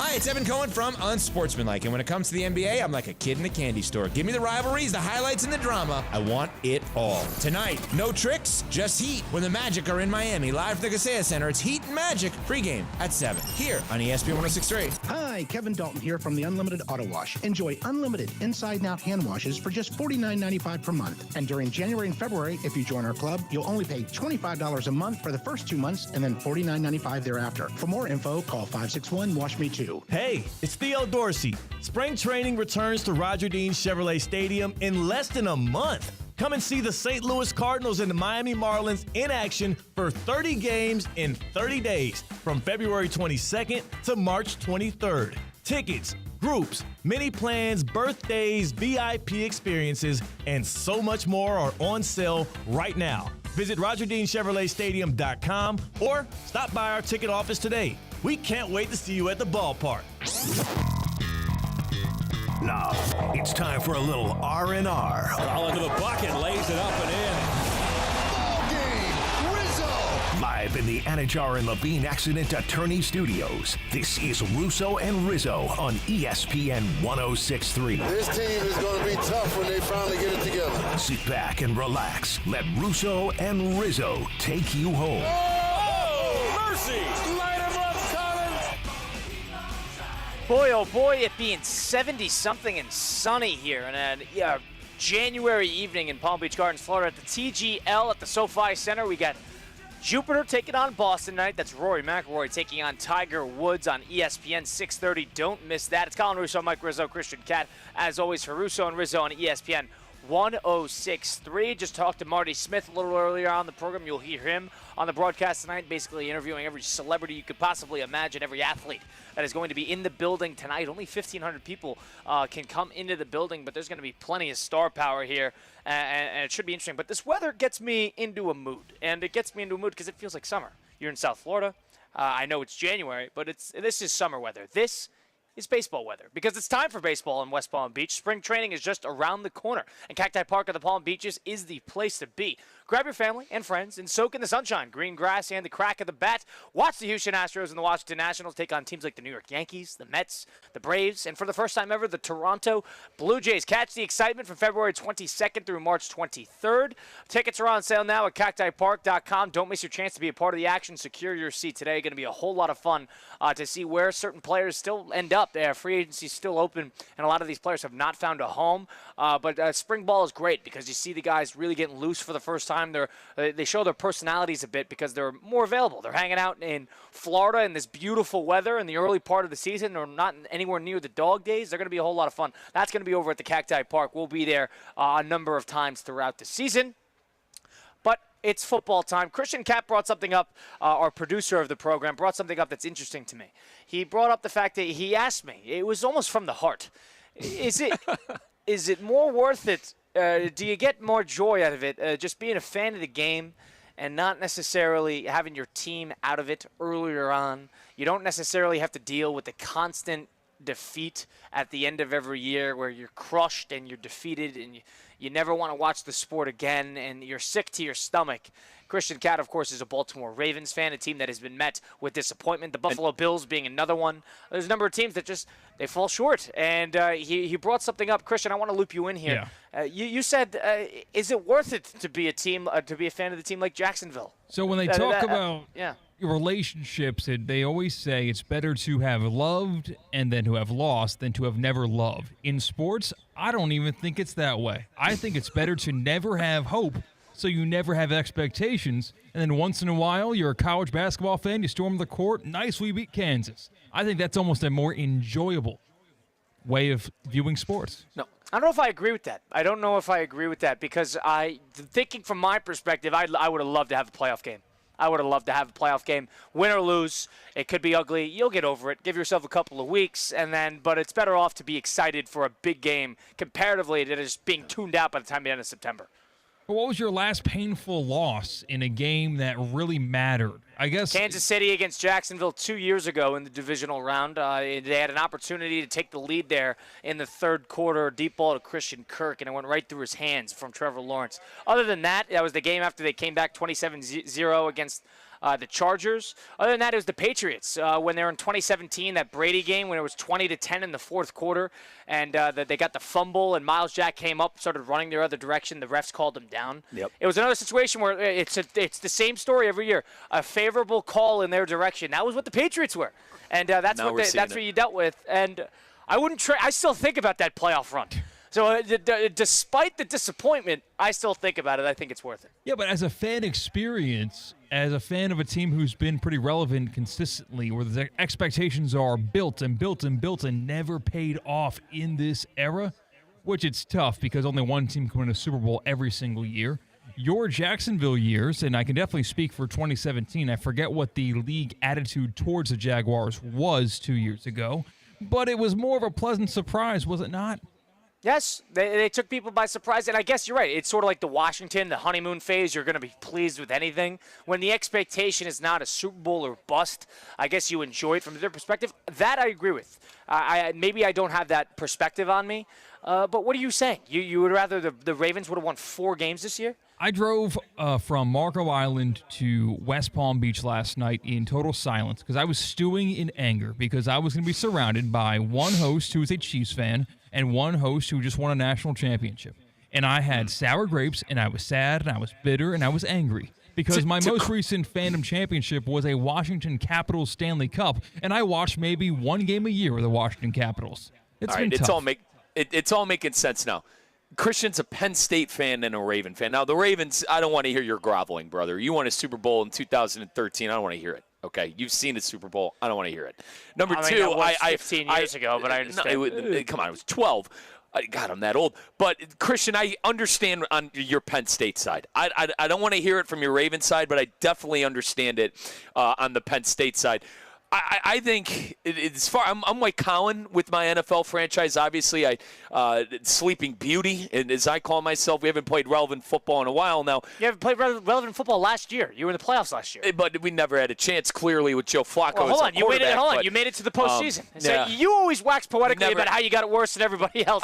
You were in the postseason last year. That team. You were in the postseason last year. I don't want to hear it. You want to talk about not hearing it? I don't want to listen. Kyle, you don't have the Deshaun Watson contract, okay? So you won 11 games. They're pitiful. That team is pitiful. The organization's the worst run organization. All right, get on with your point. Get on your point. Christian, I completely understand the Penn State side. I really don't understand the Ravens side, though. You have Lamar Jackson, and you're going to have Lamar Jackson for the next probably 8 years, right? I'm assuming Lamar is going to be able to keep doing it, barring an injury. You're going to be relevant for a long time. You're going to need to saddle up. You need to saddle up, honey. You're going to need to strap in. There's no doubt about it between fans of the Jaguars, Browns, and Ravens. We're all hungry. And we have different hungers to quench and satisfy us. The problem is I'm sitting with a window in front of me that has a beautiful, perfect cut of steak, and it's behind the window, and I'm staring at it, while you guys are sitting behind the dumpster homeless. That's the difference, where it's within sight for me, but I can't get there. I can't break through that window. No, the steak is sitting there. I see the steam coming off of it. It looks nice and juicy,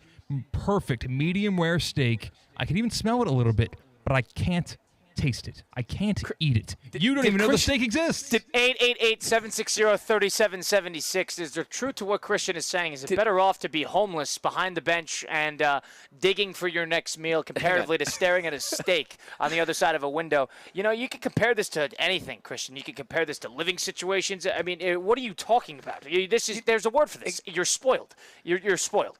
There's a word for this. There's something you're looking for. It's spoiled. I don't appreciate being called a dumpster diver. All right, what am I? No problem. I'll be a dumpster diver for the Jags. No problem. Dumpster Dave over here. I mean, what's going on, Christian? Yes, because someone gives you a leftover half a pizza pie, and you say, "Thank you, sir. Thank you so much. Thank you for your playoff game against the Texans. Oh, thank you for that comeback win. That we're so gracious to be in the presence of the Kansas City Chiefs." That's how you guys' attitudes are, and it's more enjoyable than thinking, wait a second, I should own this damn restaurant, and I don't. All the qualifications are telling me that I should have a spot at that table. I should have a reservation, but no, they don't even let me in the building. I'm not even in the Super Bowl. That's how it feels as a Ravens fan. Business class versus first class. This is you're complaining because you need the little extra leg room when you're sitting there comfortably in the front half of the plane. When the both of us are sitting in the back of the plane, hoping that somebody underneath the plane with the dogs. The cargo hold. Yeah, some heavy-set guy doesn't crawl over you in the aisle to get to the bathroom. That's what we're hoping for. And you're sitting there with your hot towel, thinking that I don't have enough leg room. Yeah. That's the hill that you're yelling at us from. I don't necessarily appreciate it either. It's painful, man. Apathy is a lot. Pain-free. It's not a problem. I'm getting stabbed in the heart year after year, sports season after sports season, and not to make it too about me, but it's not just the Ravens or the Penn State fan base. It's many others that I'm a part of, and I hate it. But like, Christian, at least you have next year the Ravens are going to be one of the favorites to win the Super Bowl. Like, and I know Buffalo Bill fans don't want to hear this today, but they still have Josh Allen. Like, this Chief run, I promise you, boys, I know there's no light at the end of the tunnel, all right? But the Chief run is going to come to an end at some point, and someone's going to win a Super Bowl. And forgive me for thinking it's going to be Lamar Jackson, Josh Allen, or the likes of Joe Burrow. And that's the fact of the situation. You're in it every single year. You're in the dance and have a chance. If you have a dance, you have a chance, Christian. And you have a dance partner with Lamar Jackson. But the thing is, you start to see a ceiling there. I'm seeing a ceiling where the maximum potential of the Ravens might have been reached. I think that we're seeing... Yeah? You're seeing a ceiling alongside everybody else in the NFL. Right. Yeah, the ceiling is you're waiting for Mahomes to be finished. So I think this is less actually about the Ravens and more about what the Chiefs are doing. This is not the era of the past where everybody kind of gets their opportunity. The Ravens got one, the Saints got one, the Packers got one. This is not that. This is one team that is eating everything for themselves, has all the stakes, more stakes than they can count. That is your problem. It's not about the Ravens. It's about one team. It's about Kansas City. Yeah, that's the thing, and that's why Ravens fans and fans of teams that are among the elite of the elite, but not the elitist, how they feel, because it's not their fault. It's just the Chiefs' fault, and that's why they feel differently than the Browns and the Jaguars and every poverty franchise. Because, even if we were good, it wouldn't matter. So who cares? We have only one to blame about ourselves that we're not in this painful situation that builds up hope throughout an 18-week-long regular season. It's never going to happen, so it's easy. I understand the point, but this is less to do with the Ravens falling short and more to do about nobody can get past the Chiefs. And I understand you didn't even play the Chiefs, but they're the problem. We complain about parity in teams like the NBA and the MLB. How about parity for the NFL? 5 of the last 6 years we've seen Kansas City in the big game. And it's always the Eagles, it's always the Rams, it's always the 49ers. So the parity I don't think is as great as people want to make it seem in the NFL. Yeah, it's easier to turn it around and get to 10 wins, right. But in order to become a juggernaut, in order to become the missile that doesn't stop, the unstoppable force, you have to do a whole lot more than that. I think we give the NFL maybe a little too much credit into how much it plays into its parity, because the NFL has 5 teams that dance at the big party at the end of the year, and everybody else kind of sits from the outside. I mean, are we just kind of fortunate or unfortunate enough to live during the same time as 2 generational winners? Like, it just so happens Pat Mahomes could have been born. At least the Patriots gave us some time off. The first dynasty was at the early part of the 2000s. Then they let everybody else get theirs. They had the 2 losses to the Giants. At least they some in and out. They won against Seattle, and all of a sudden the Broncos are in there. They're able to get in and out. The Chiefs are there every single year, and it just drives you absolutely crazy. And 2 out of 3, Christian, to add, they've won 2 out of 3 Super Bowls, and in my opinion, they're well on their way. And this isn't me downplaying what the Eagles were able to do this year, but as Zaslow said, we just had Jonathan Zaslow on. They won 3 out of 4. They won 3 out of 4. Yeah, and we just had Jonathan Zaslow on. Like, is anyone betting the Eagles? Would anyone? I made the mistake of betting the Bills. I'm not doing that again. I'm not going against Mahomes again. Sorry, 3 out of 4 too, Kyle. Yeah. 3 out of 4. Yep, so, I understand the point. 888-760-3776, the number to get into the program. That's 888-760-3776. Is Christian talking out of a glass house, talking about how elitist and how he wishes he was dumpster diving with the rest of us comparatively to on the outside eating his fancy dinner, but not the fanciest dinner? It's a little spoiled, but there might be some truth to the fact that he deals with the pain and the suffering every single year with his sports teams. 888-760-3776. I think Christian is a little crazy and a little spoiled. Yep. But that's neither here nor there. We'll continue on the program live from the SoFi Center in Palm Beach Gardens for the TGL tonight, which will be on ESPN between the Boston Comets team with Rory McIlroy and the Jupiter Lynx team with Tiger Woods. Should be a whole lot of fun. We continue on here. Russo and Rizzo, ESPN 106.3. Live from the Anajar and Levine Accident Attorney Studios. Anajar and Levine Accident Attorneys. Call 1-800-747-FREE. This is ESPN 106.3.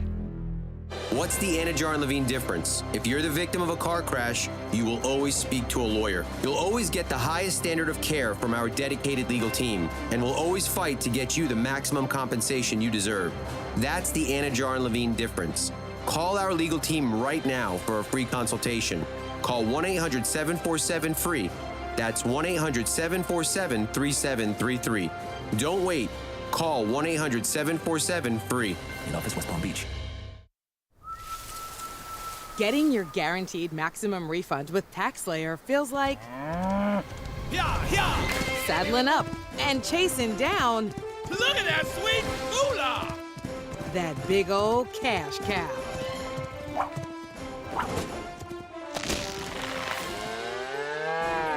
Look at all that money! File with TaxSlayer Simply Free and get your guaranteed maximum refund. Simply Free is available to a limited number of taxpayers. See taxslayer.com for eligibility. With Progressive's Name Your Price tool, you get coverage options based on how much you want to pay for car insurance. And then you decide how to spend the rest of your money, because you're in charge. Today, you're going to pay down your credit card bill. But you decide when you'll pay it.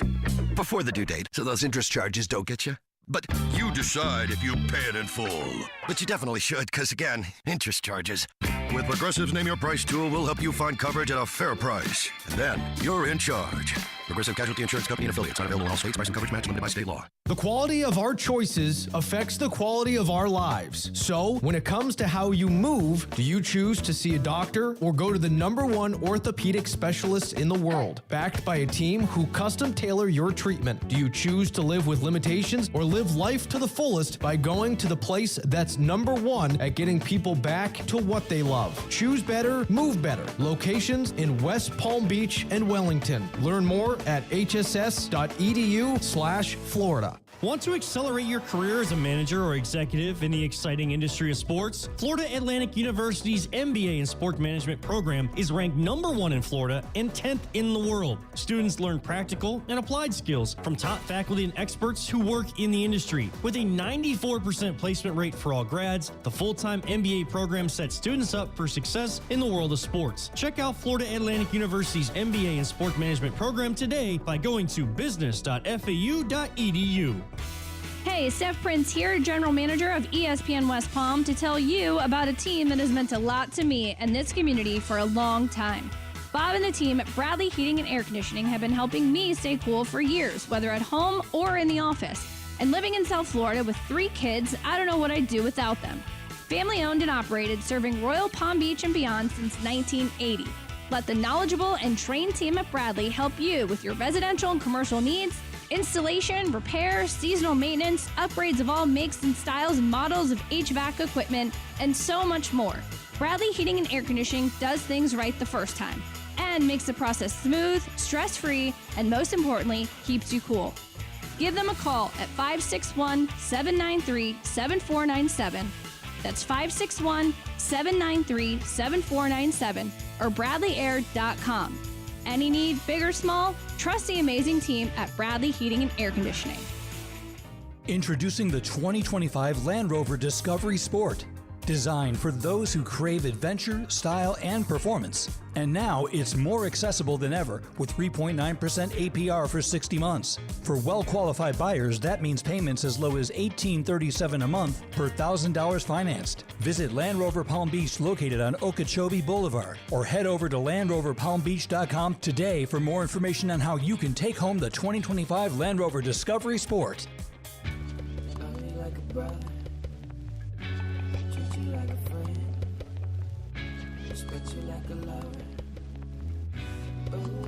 Let's get back to the Anajar and Levine Accident Attorney Studios. This is Russo and Rizzo on ESPN 106.3. Russo and Rizzo on ESPN 106.3 from the SoFi Center in Palm Beach Gardens, Florida. Get the TGL tonight, week 4, between Jupiter and Boston Commons. Tonight you'll see some Rory McIlroy. You'll see some Tiger Woods in action. It should be a fun one. We talked to Marty Smith a little earlier on in the program. If you missed any of that, want to listen back, go to Russo and Rizzo on Apple, Spotify, wherever you get your podcasts, or go watch us, see our pretty faces. We are live streaming on Facebook, X/Twitter, and YouTube at ESPN West Palm there as well. Go start your day off with a win. Go start your day off with a moral victory, and do that at another than F45. They have locations in downtown West Palm Beach and Wellington as well. $30 for your first 3 classes. There's the promo going right now. If you want to train for something like High Rocks, where you want to get your body to the peak fitness to handle a race like that, well, F45's got you covered. All the people there are training for that as well. You can get involved in specialized classes. It's never the same class twice, never the same workout twice. You got coaches on site. It's more of a social setting, group style, functional working out. It's not necessarily the type of Olympic lifting that I was used to coming down here, but now since I've gotten acclimated in F45, I can't imagine working out any other way. You get your heart rate up, high intensity interval training. The coaches there are professional. They're fun. It's a social environment, a bunch of like-minded fitness individuals. Can't recommend it enough. Go check it out. F45 downtown West Palm Beach. Go check out their Instagram. $30 for your first 3 classes on that one. Colin Russo, Mike Rizzo, Christian Cat, as always, helping us out behind the glass in the City Play Studios in downtown West Palm Beach. What is Josh Allen's comparison? Who is he? In NBA terms, MLB terms, other sports terms, does he have a comparison? They're always the second fiddle. The guy who is going to be a professional second placeman, at least this far in his career. He didn't get the MVPs in the regular season, and he can't get it done in the postseason. It's not to his play. We know how great he is. He's probably a Hall of Fame player, but he has nothing to his name, accolades-wise. Nothing to his name at this point into his career. Who is he? Now, this is, you go back a couple of years. It might be a back. T-Mac, Tracy McGrady. McGrady never won a playoff series. McGrady was injury issues too. Yeah, but McGrady was incredible. But McGrady was never hanging around there year in year. Harden, Harden, maybe. Patrick Ewing, maybe. Harden, didn't Harden have an MVP though? I'm trying to think of a guy who doesn't have MVPs, doesn't have a championship. I'd have to double check Harden. I apologize for not knowing off the top of my Harden head. has an MVP. Okay. But he was always somebody who fell second fiddle to a dynasty. Yeah. Was always second place to that. And Patrick Ewing is an obvious one because the Knicks were flirting with the championship, but they ran into the Rockets in the mid-'90s, and they ran into the Bulls, of course. So there's something to that. You'd be a Hall of Fame player, you're almost forgotten about because you don't have your moment. And your moment is being shunned by an all-time great player that is peeling off everybody else in his way to start. It's selfish. It's selfish how good he is. And for somebody like Josh Allen, who's had a great career thus far, is consistent, is available, and is good in a big game, you almost feel for him. And he is the guy in Greek mythology that rolls the boulder up the mountain upward, and just for it to roll back down again, and he keeps trying and he keeps going to no avail. That is Josh Allen, the James Hardens of the group. Somebody who hasn't had the big one yet. Is it Marino-esque? I know Marino has That's MVPs, another decent but one. Yeah. I think it's Marino-esque in the sense of the guy really has done. Marino got to a Super Bowl. He has, but he didn't get that elusive championship. Now, there's still time for Allen, and I remember I just got done telling Christian, this Chief thing isn't going to last forever. Cross your fingers and say that make the sign of the cross, but we don't think it's going to last forever. Someone's going to have a chance, and Joe Burrow did have a chance. Who am I kidding? There's already been somebody who has had a chance, and Burrow it came really close. So I don't think this is nearly the end for Allen, but I understand, Colin. This is when you're that good and you have basically done everything but win the big one. These are the conversations you have. It's similar to how we're on McDermott, right? McDermott has really done everything but get to a Super Bowl and get Josh Allen to the next level. How are you going to be remembered? McDermott's never been viewed as the top 3 in his profession in the league at any given time, but I understand the point. Yeah, it's the uncomfortable conversation you got to have at this moment because of the Chiefs. And I wonder, who is he? That is his legacy. He is a second placeman. He finishes second place consistently, and you almost feel bad. But that he has never been the first place in the MVP voting. Yep. He's never first team All-Pro. He's always been consistently a great player, an available player. but he has run into those better than him. Let me ask you this. Could there be a Stafford moment for Josh Allen? Like, I understand Stafford never had won to switch. he never won a playoff game. True, but never really had success in the playoffs until he went somewhere else. Is Josh Allen maybe going to go somewhere else at some point? Definitely not. I think he's a Buffalo Bill for life, and the contract would argue with that, too. You can't think from that perspective.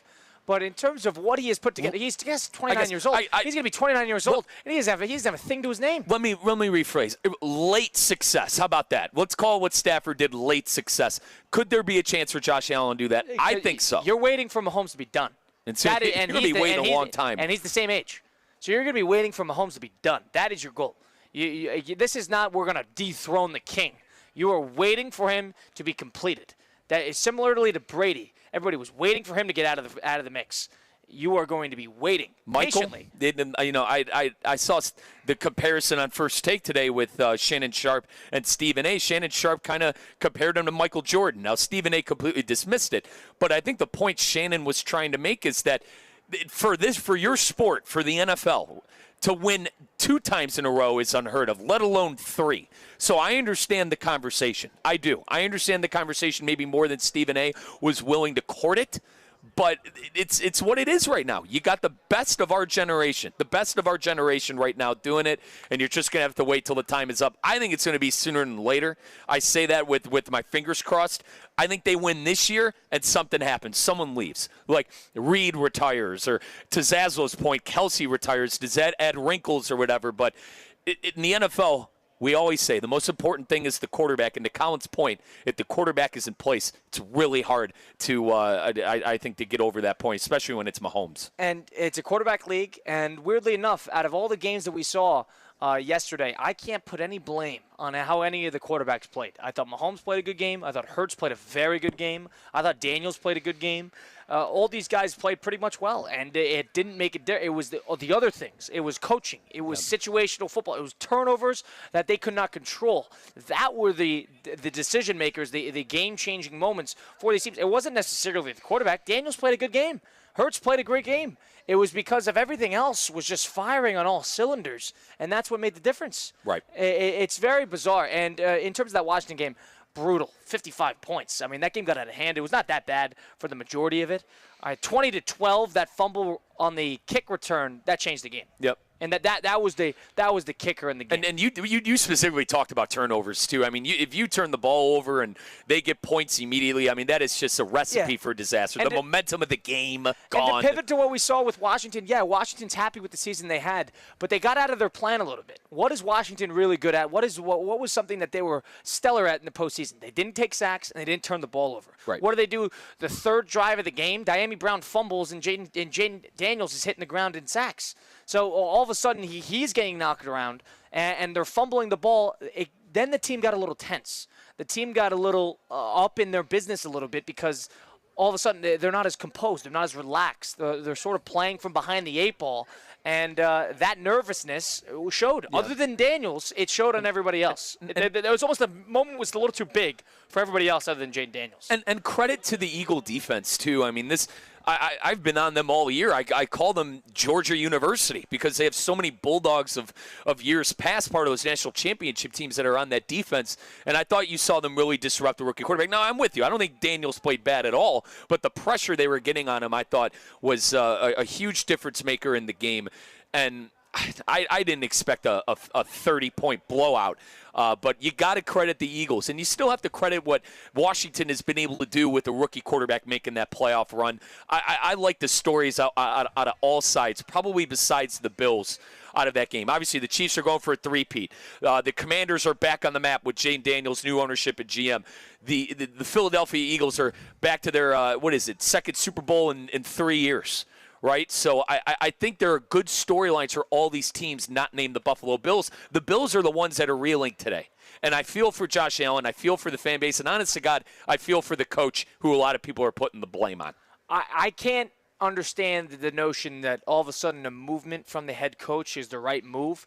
Now, McDermott has his moments. He has a couple blunders here and there with clock management. He handled the end of that Houston game in the regular season awfully with clock management. And he's had his moments in the postseason where he's a little shaky in a big spot. Now, the one thing I would say to Marty Smith, who joined us earlier in the program, what he said, it's hard to win this league, number one. And I think this is less about a Sean McDermott problem and more about the Kansas City Chiefs. Similarly to what Christian Cat was complaining about, this is less about your team and more about what we're watching on the Kansas City Chiefs. This is a dynasty. This might be the most dominant dynasty in the history of the NFL that we are looking at. It's more than the Steelers winning 4 and 6 years. It's more than the Patriots winning 3 and 4. It's more than all that. And I know the Patriots kind of did it twice. Longevity over a 20-year period, yeah, a whole lot more impressive. But what we are looking at in a 5 to 6 year period, we have never seen a level of dominance comparatively. The only thing you compare it to is the Packers before the merger. And from the championships to the first 2 Super Bowls. That's the only thing you can compare it to. This is Lombardi. So winning the 5 championships and then the 2 Super Bowls. That's the only thing you can compare it to. So it's a tough spot. And 2 in a row is one thing. But going 5 out of 6 years and about to go for a three-peat, that is something entirely different. It's less about those teams and more about what you're going against. And how about the only one he lost? Brady. Yeah. I think there's something to be said about that, too. You know, if they do win this year, if they do make it 3 times in a row, and the only one you lost was to arguably the one that was the greatest before you, and you were at the start of your run, wow. Brady's the greatest quarterback of all time, but Mahomes, talent-wise, eye test, is the most talented player I've ever seen. Right, and you without a doubt. He's more talented than Rodgers. He's more talented than everybody. We've talked about the evolution of him, too. It used to be 300, 400 yards and 4 touchdowns. Now it's 250, a touchdown, and just playing chess.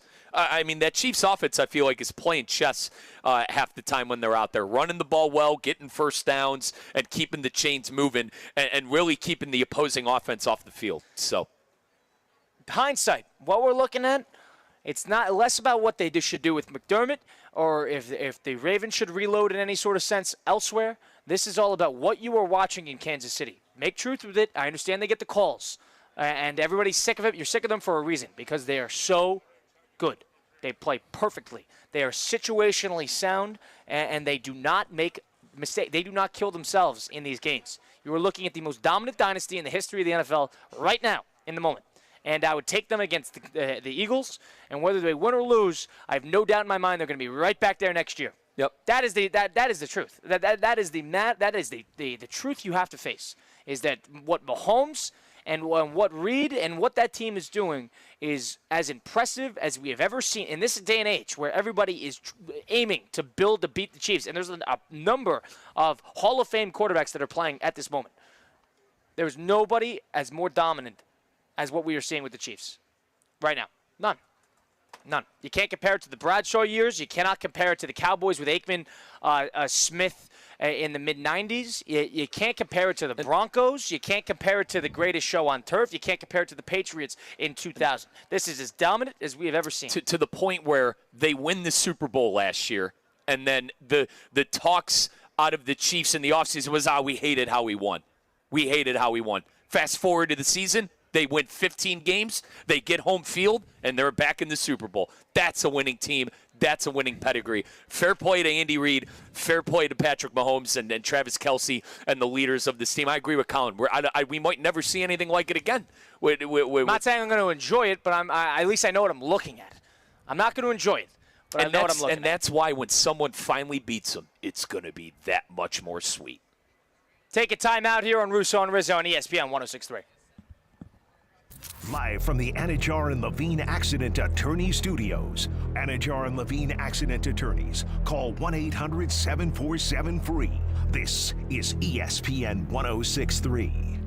At St. Lucie Battery and Tire, batteries came before tires. We've been selling and servicing all types of batteries for over 50 years. So when you need a battery for nearly anything, we have it, as well as the fast professional installation you need. We carry premium batteries for all your needs: automotive, commercial, marine, RV, and specialty. We also offer delivery and on-site installation, serving our customers quality products for over 50 years in the home of honest, reliable service. Go to slbt.com and book your next appointment. Now at DQ Grill & Chill, enjoy $7 meal deals. the 3-piece chicken strip meal deal, and the original cheeseburger meal deal. Both come with fries, a 21-ounce drink, and a sundae. Sweeten the deal and upgrade to a small Blizzard treat for just $2 extra. Get more for less at DQ Grill & Chill with the $7 chicken strip meal deal and $7 original cheeseburger meal deal. DQ Grill & Chill with 2 locations, 4828 Lake Worth Road and US 1 just south of North Lake. This is ESPN 106.3, a Good Karma Brands radio station. Find official rules for all your favorite ESPN West Palm contests by visiting ESPNWestPalmContests.com. That's ESPNWestPalmContests.com. You're listening to ESPN 106.3, the ESPN app, and streaming on your smart speaker.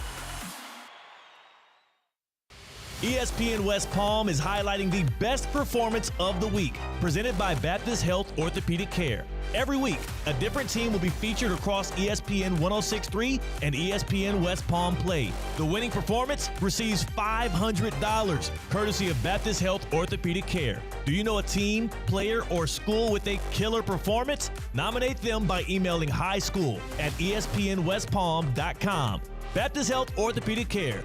Go where the pros go. Hey, Steph Prince here, General Manager of ESPN West Palm, to tell you about a team that has meant a lot to me and this community for a long time. Bob and the team at Bradley Heating and Air Conditioning have been helping me stay cool for years, whether at home or in the office. And living in South Florida with 3 kids, I don't know what I'd do without them. Family owned and operated, serving Royal Palm Beach and beyond since 1980. Let the knowledgeable and trained team at Bradley help you with your residential and commercial needs, installation, repair, seasonal maintenance, upgrades of all makes and styles and models of HVAC equipment, and so much more. Bradley Heating and Air Conditioning does things right the first time and makes the process smooth, stress-free, and most importantly, keeps you cool. Give them a call at 561-793-7497. That's 561-793-7497 or bradleyair.com. Any need, big or small, trust the amazing team at Bradley Heating and Air Conditioning. Thank you for calling the ESPN 106.3 fan poll. Today's question: would you like Theoretically Speaking to be an hour longer every day? Press 1 for yes or 2 for no. You pressed 1. Tune in for 2 hours of Theoretically Speaking, weekdays at 2 on ESPN 106.3. Goodbye. Introducing the 2025 Land Rover Discovery Sport. Designed for those who crave adventure, style, and performance. And now it's more accessible than ever with 3.9% APR for 60 months. For well-qualified buyers, that means payments as low as $1,837 a month per $1,000 financed. Visit Land Rover Palm Beach, located on Okeechobee Boulevard, or head over to LandRoverPalmBeach.com today for more information on how you can take home the 2025 Land Rover Discovery Sport.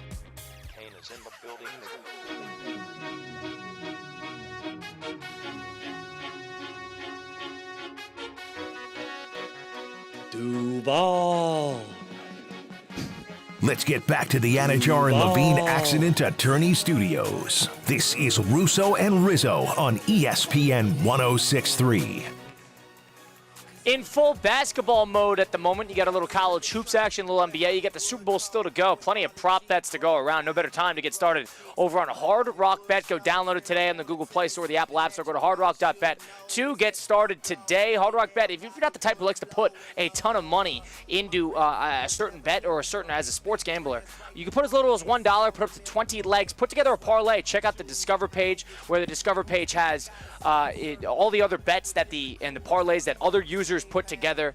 And wow, we got one right here. So Craig Karmazin's right in front of us. Put money tonight on Boston Commons. He's ready to roll. So he's taking Rory tonight. I know he's hanging out with the Fenway Group, who owns the Boston Commons Golf Club over at the TGL. So they're on tonight. So they're going against the Jupiter Lynx, who stunk the first time around with Tiger and company. So we'll see if they can turn it around. Brutally honest here. I mean, they were terrible. They were terrible. So we'll see if they can turn it around. But in the meantime, go get started on Hard Rock Bet. Try it now. Get up to $100 back in bonus bets if your first bet does not hit. That first bet can be a parlay, prop, the over, whatever you like to bet in the game you choose. You either win your first bet or get the same amount you bet back as a bonus bet. It's Hard Rock Bet, offered by the Seminole Tribe of Florida. Must be 21 plus and physically present in Florida. The wager, terms, conditions apply. Concerned about gambling? Call 1-888-ADMIT-IT. Now, one thing I'll say about today, there is a different feel. There is. Comparatively to other days. And it's not because I've seen about 11 MLB players walking around here so far. And we saw David Ortiz walking through. I believe Drake May's going to be here today. So this is turning into it's almost like Fashion Week. We saw Colin's friend George Kirby on the friendly confines, the starting pitcher for the Seattle Mariners. I lost him. I don't know where he went. Yeah, he it's ran our guy. in there. Apparently, George Kirby, that's our guy. That's our guy. I had no idea. I'm a big fan of George Yeah, Kirby. He had a great year, best command in baseball. But we saw him walking through. Trey Turner and Max Scherzer are going to be here. So this is going to be a big-time event. People are here for Tiger and Roy. It's the perfect time of the year. It's late January. There's not a lot going on. So it's before people report for baseball, so the baseball stars have an opportunity to come. And Colin, one of the few places you can wear shorts and a T-shirt right now, too. I mean, all of my friends around the country, all right, they reach out and go, Riz, you have the best weather in the United States. I said it pays to live in West Palm Beach in South Florida, folks. Now, the one thing I'll say, too, is this is not like going to a Yankee game. On East 161st and going to Yankee Stadium. This is not like that. It's an exclusive ticket. This is enough. 1,500 people in the building, so it's easy to come in. It's easy to park. It's easy to come see the ball, the actual match. This is not like you got to commute and spend a whole day getting in and out of the MetLife parking lot. It's that bad there? No, it's terrible. This is a whole lot different. This is great because you could go park down the street and you walk in, you walk out, you're out in 10 minutes. Wow. That's the beauty of this. So I will be at the TGL tonight too. It is on 6:30 at ESPN. So stay tuned. Matt Berry is going to be hosting SportsCenter right in front of us. No SVP today. I thought he would be in town, but he is not in town for this one. So this is almost like a gala. Yeah. Is that what you call it? It's a very exclusive event. That's what happens when you got 1,500 tickets and whatnot. So I'm looking forward to checking it out. Live in person one of these nights. I was talking to our president and CEO. He's gonna throw you a bone. Yeah, Steve Politziner, the president of Good Karma Brands, and CEO Craig Karmazin. I think I'm going to work something out where my old man and I can go check out one of the events. So I watch on TV and I love it. So and it's turning into one of those things where I guess I'm getting old, Kyle, where I'm like, I'd rather just watch on my couch anyway. I'm turning into that guy. I think it's because of how many sporting events I've been to in my life and how spoiled I've been on that fact. But a lot of this stuff is made for TV. Have you been to golf events live? I have. The Bridgestone was a tournament in Akron, Ohio that used to be part of the PGA that we would go to every year. A lot of fun. And you Tiger like those owned it. You like those live? Oh, Tiger owned it. I mean, we would follow our favorite golfers. We would follow Tiger. One of my friends was a big Sergio Garcia fan. God knows why. But we would follow around Tiger all day. It's fun to go to one live. I agree, but you don't watch everything. That's why golf is a great product on television because you can jump around hole to hole. There's 57 minutes of programming and then 3 commercials. Right. That's why that's great. But it is fun going to it live. It is fun going to the TGL. It's a different experience live as well. And basketball, baseball, football. How would you rank that live in person? I'm old school. I like baseball the best. I'd probably have to go basketball and then football. Believe it or not, I think the best ticket in sports, you might disagree with me on this, I think the best ticket in sport are the courtside basketball seat. It's the best ticket in sport. I understand that. Better than behind home I think plate. so. I think so. And Colin, we had really good tickets for the Orange Bowl, and that was an incredible time. But I think the best ticket is the courtside basketball seat, and I've been spoiled enough to be able to sit courtside a couple of times in my life. And where'd you sit courtside? The Cavs? Yeah. My brother had this. We had this tradition for my birthday. At the time, he was working for the Browns, and he knew someone for the Cavs. He would get us courtside seats for my birthday, and we would go to a game. And I told him, I said, "You ruined it for me." He goes, "Why?" I said, "I can't go to a game unless I'm courtside." You know what I mean? Like, so he can't even go to a game unless he's sitting there and the players are sweating on him, essentially? That's me. That's me now. But, Kyle, I'll tell you what. Thank God for Uncle Patrick because I love those Orange Bowl seats. Those were incredible. Yeah. Those were incredible seats I were able to sit at. I would go baseball number 1. I'm with you. Baseball number 1. I'd put basketball number 2. I've been to tennis events live. Those are a lot of fun. I've been to golf events live. Those are pretty fun. You don't get to watch everything when you're golf live. You got to follow a player or two or hang around a hole, and it's important to get to a good spot. Yep. So it gets a little tricky. And then football, I don't think football is that great live. I've never been a huge fan. It's just hard to see. It's too big. It is. And it's hard to see the plays develop. Now, I don't know if you sit higher, you could see it. But, Kyle, I'll tell you what. One of these days, I know you probably don't need my help. I know you have your own connections. But one of these days, I'm going to make enough money to get us courtside seats to watch your Huskies. One of these days. One of these the days. Huskies? Yeah, for UConn. Where I'm going to be able to buy us some courtside seats for UConn. The best seat in that building is the kids. You got to sit behind the UConn bench because you got to watch a Hurley do his thing. And I've sat behind the UConn bench a couple of times because my brother was on the staff, so he would get the actual staff tickets, and that was always so much fun because you got to watch Hurley. You got to watch people. I like seeing the coaches interact with the players. So right. That to me is a lot more fun. Okay, so I'll get behind. All right, I'll get us. You got to get behind the UConn. All right, I'll get behind the UConn bench, and I'm going to wear a Dan Hurley shirt. Yeah, because he has the coffee, he has the water. Okay. He's losing his mind. I've seen him throw the coffee in the air. He's a psycho. I want. Where you at with her? Where you at with Hurley? Are you okay with the antics? No problem. Okay, no I'm problem. right there with you, man. He was the same way last year. It's only lost a couple games, and that's what that is. I'm right there no with problem you. with that. Right there with you. But other than that, going to a live event, it's very contingent on not only are you getting a good event, but also do you have a good vantage point. It might sound a little elitist, but if you have a garbage seat sitting in sitting in with binoculars up in 33A. I don't know how worth it that is. Now, Christian, if I could loop you in here, partner, I'm assuming you would pick WWE #1 over any sporting event, correct? Go ahead. You'd pick SmackDown. So, Christian, if I wouldn't pick SmackDown. Okay. Well, your favorite. If you had the choice of if I came up to you and said, I'm going to give you 50-yard line seats behind the Ravens bench or the best seat in WWE, are you choosing WWE or the Ravens tickets? Listen, I don't like the way you say WWE because I also don't watch WWE. So that's what, null and void. WWE? Wrestling. You understand. The best seats in my preferred wrestling pay-per-view, probably, because for football, like you guys mentioned, you can't see anything with the best seats. You almost prefer to be in a box because you're protected from the weather and you get to watch the game while also being at the game. I'll tell you what, Christian, this was very early when we were in West Palm Beach when we went on a little field trip with the West Palm team to the I believe Sunrise Arena where the Panthers play, and we saw the WWE match. Bank Arena, yeah. Okay, thank you. And Christian, you are the guy to go with to these WWE matches. He was screaming. He was screaming.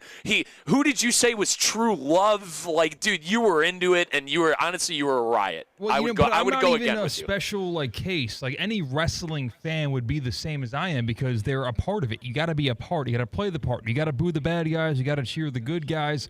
You are a part of the experience, and some sports fans thinks that the games they go to, that they are also in a pro wrestling crowd where the heckles and the throwing stuff onto the court and throwing stuff onto the field, that's the same type of feel, and it's really not. But yeah, that's what you got. You got a wrestling fan.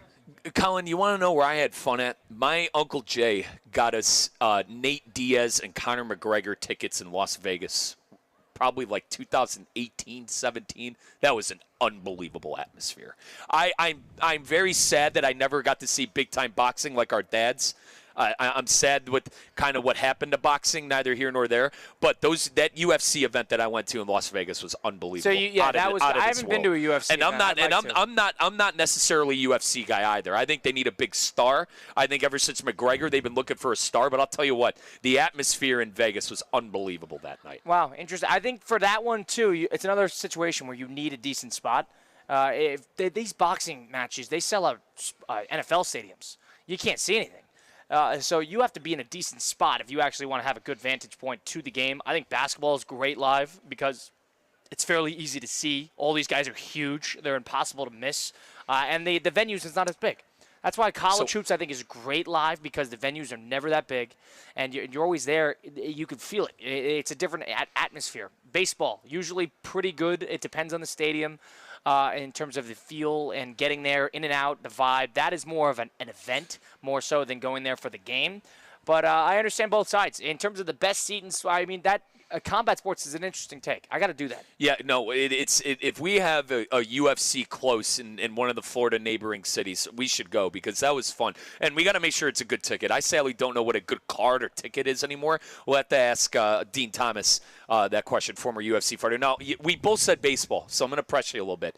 What seat? What seat? Where are you sitting? If you had your pick a choice in a baseball stadium, where First where and third base line I think are both great. Okay. Outfield bleachers is contingent on a good outfielder, and you're going to get a team that's going to hit some home runs. I think outfielder is more, if you're sitting in the outfield bleachers, it's more about hanging out with the people around you and, the vibe. getting some drinks and enjoying it, doing the wave. That's more about that. But if you actually want to pay attention to the game, of course, you want to get like behind home plate. But I think the first, second, third base line, second level, I think is really a good seat. Because you're higher, you can see a bit of everything. You got a little bit more of a vantage into the outfield. You can follow the ball a little easier because you're higher up. I think that that third and first base line, either at that first level or the second level, even, I think is a great seat to watch a baseball game. The best experience outside of Guardian playoff runs. How about that? The best experience I've had outside of my favorite team's playoff runs was behind home plate, second row at Wrigley Field. It's like I fell in love with baseball all over again. If I had my choice to sit, it would be behind home plate, but I totally agree with you with the first and third base line. I like third base more because I love seeing guys rally around third, go home, and have a play Watching at the third plate. base coach is also a lot of fun. Yeah, get a play at the plate. A third base coach is a lot of fun. And I'm that fan going, down! Yeah, and you need a good dugout, too. So that makes it contingent on all of it. Best seat in sports. We'll see what the best seat in sports looks like tonight at the TGL, which will be on ESPN over at 6:30. Marty Smith, Matt Berry, Scott Van Pelt, and Tiger and Rory on that one. It's been Colin Russo and Mike Rizzo live on site from the SoFi Center. We'll be back at it tomorrow, 4 to 6 p.m. Don't miss it then on ESPN 106.3.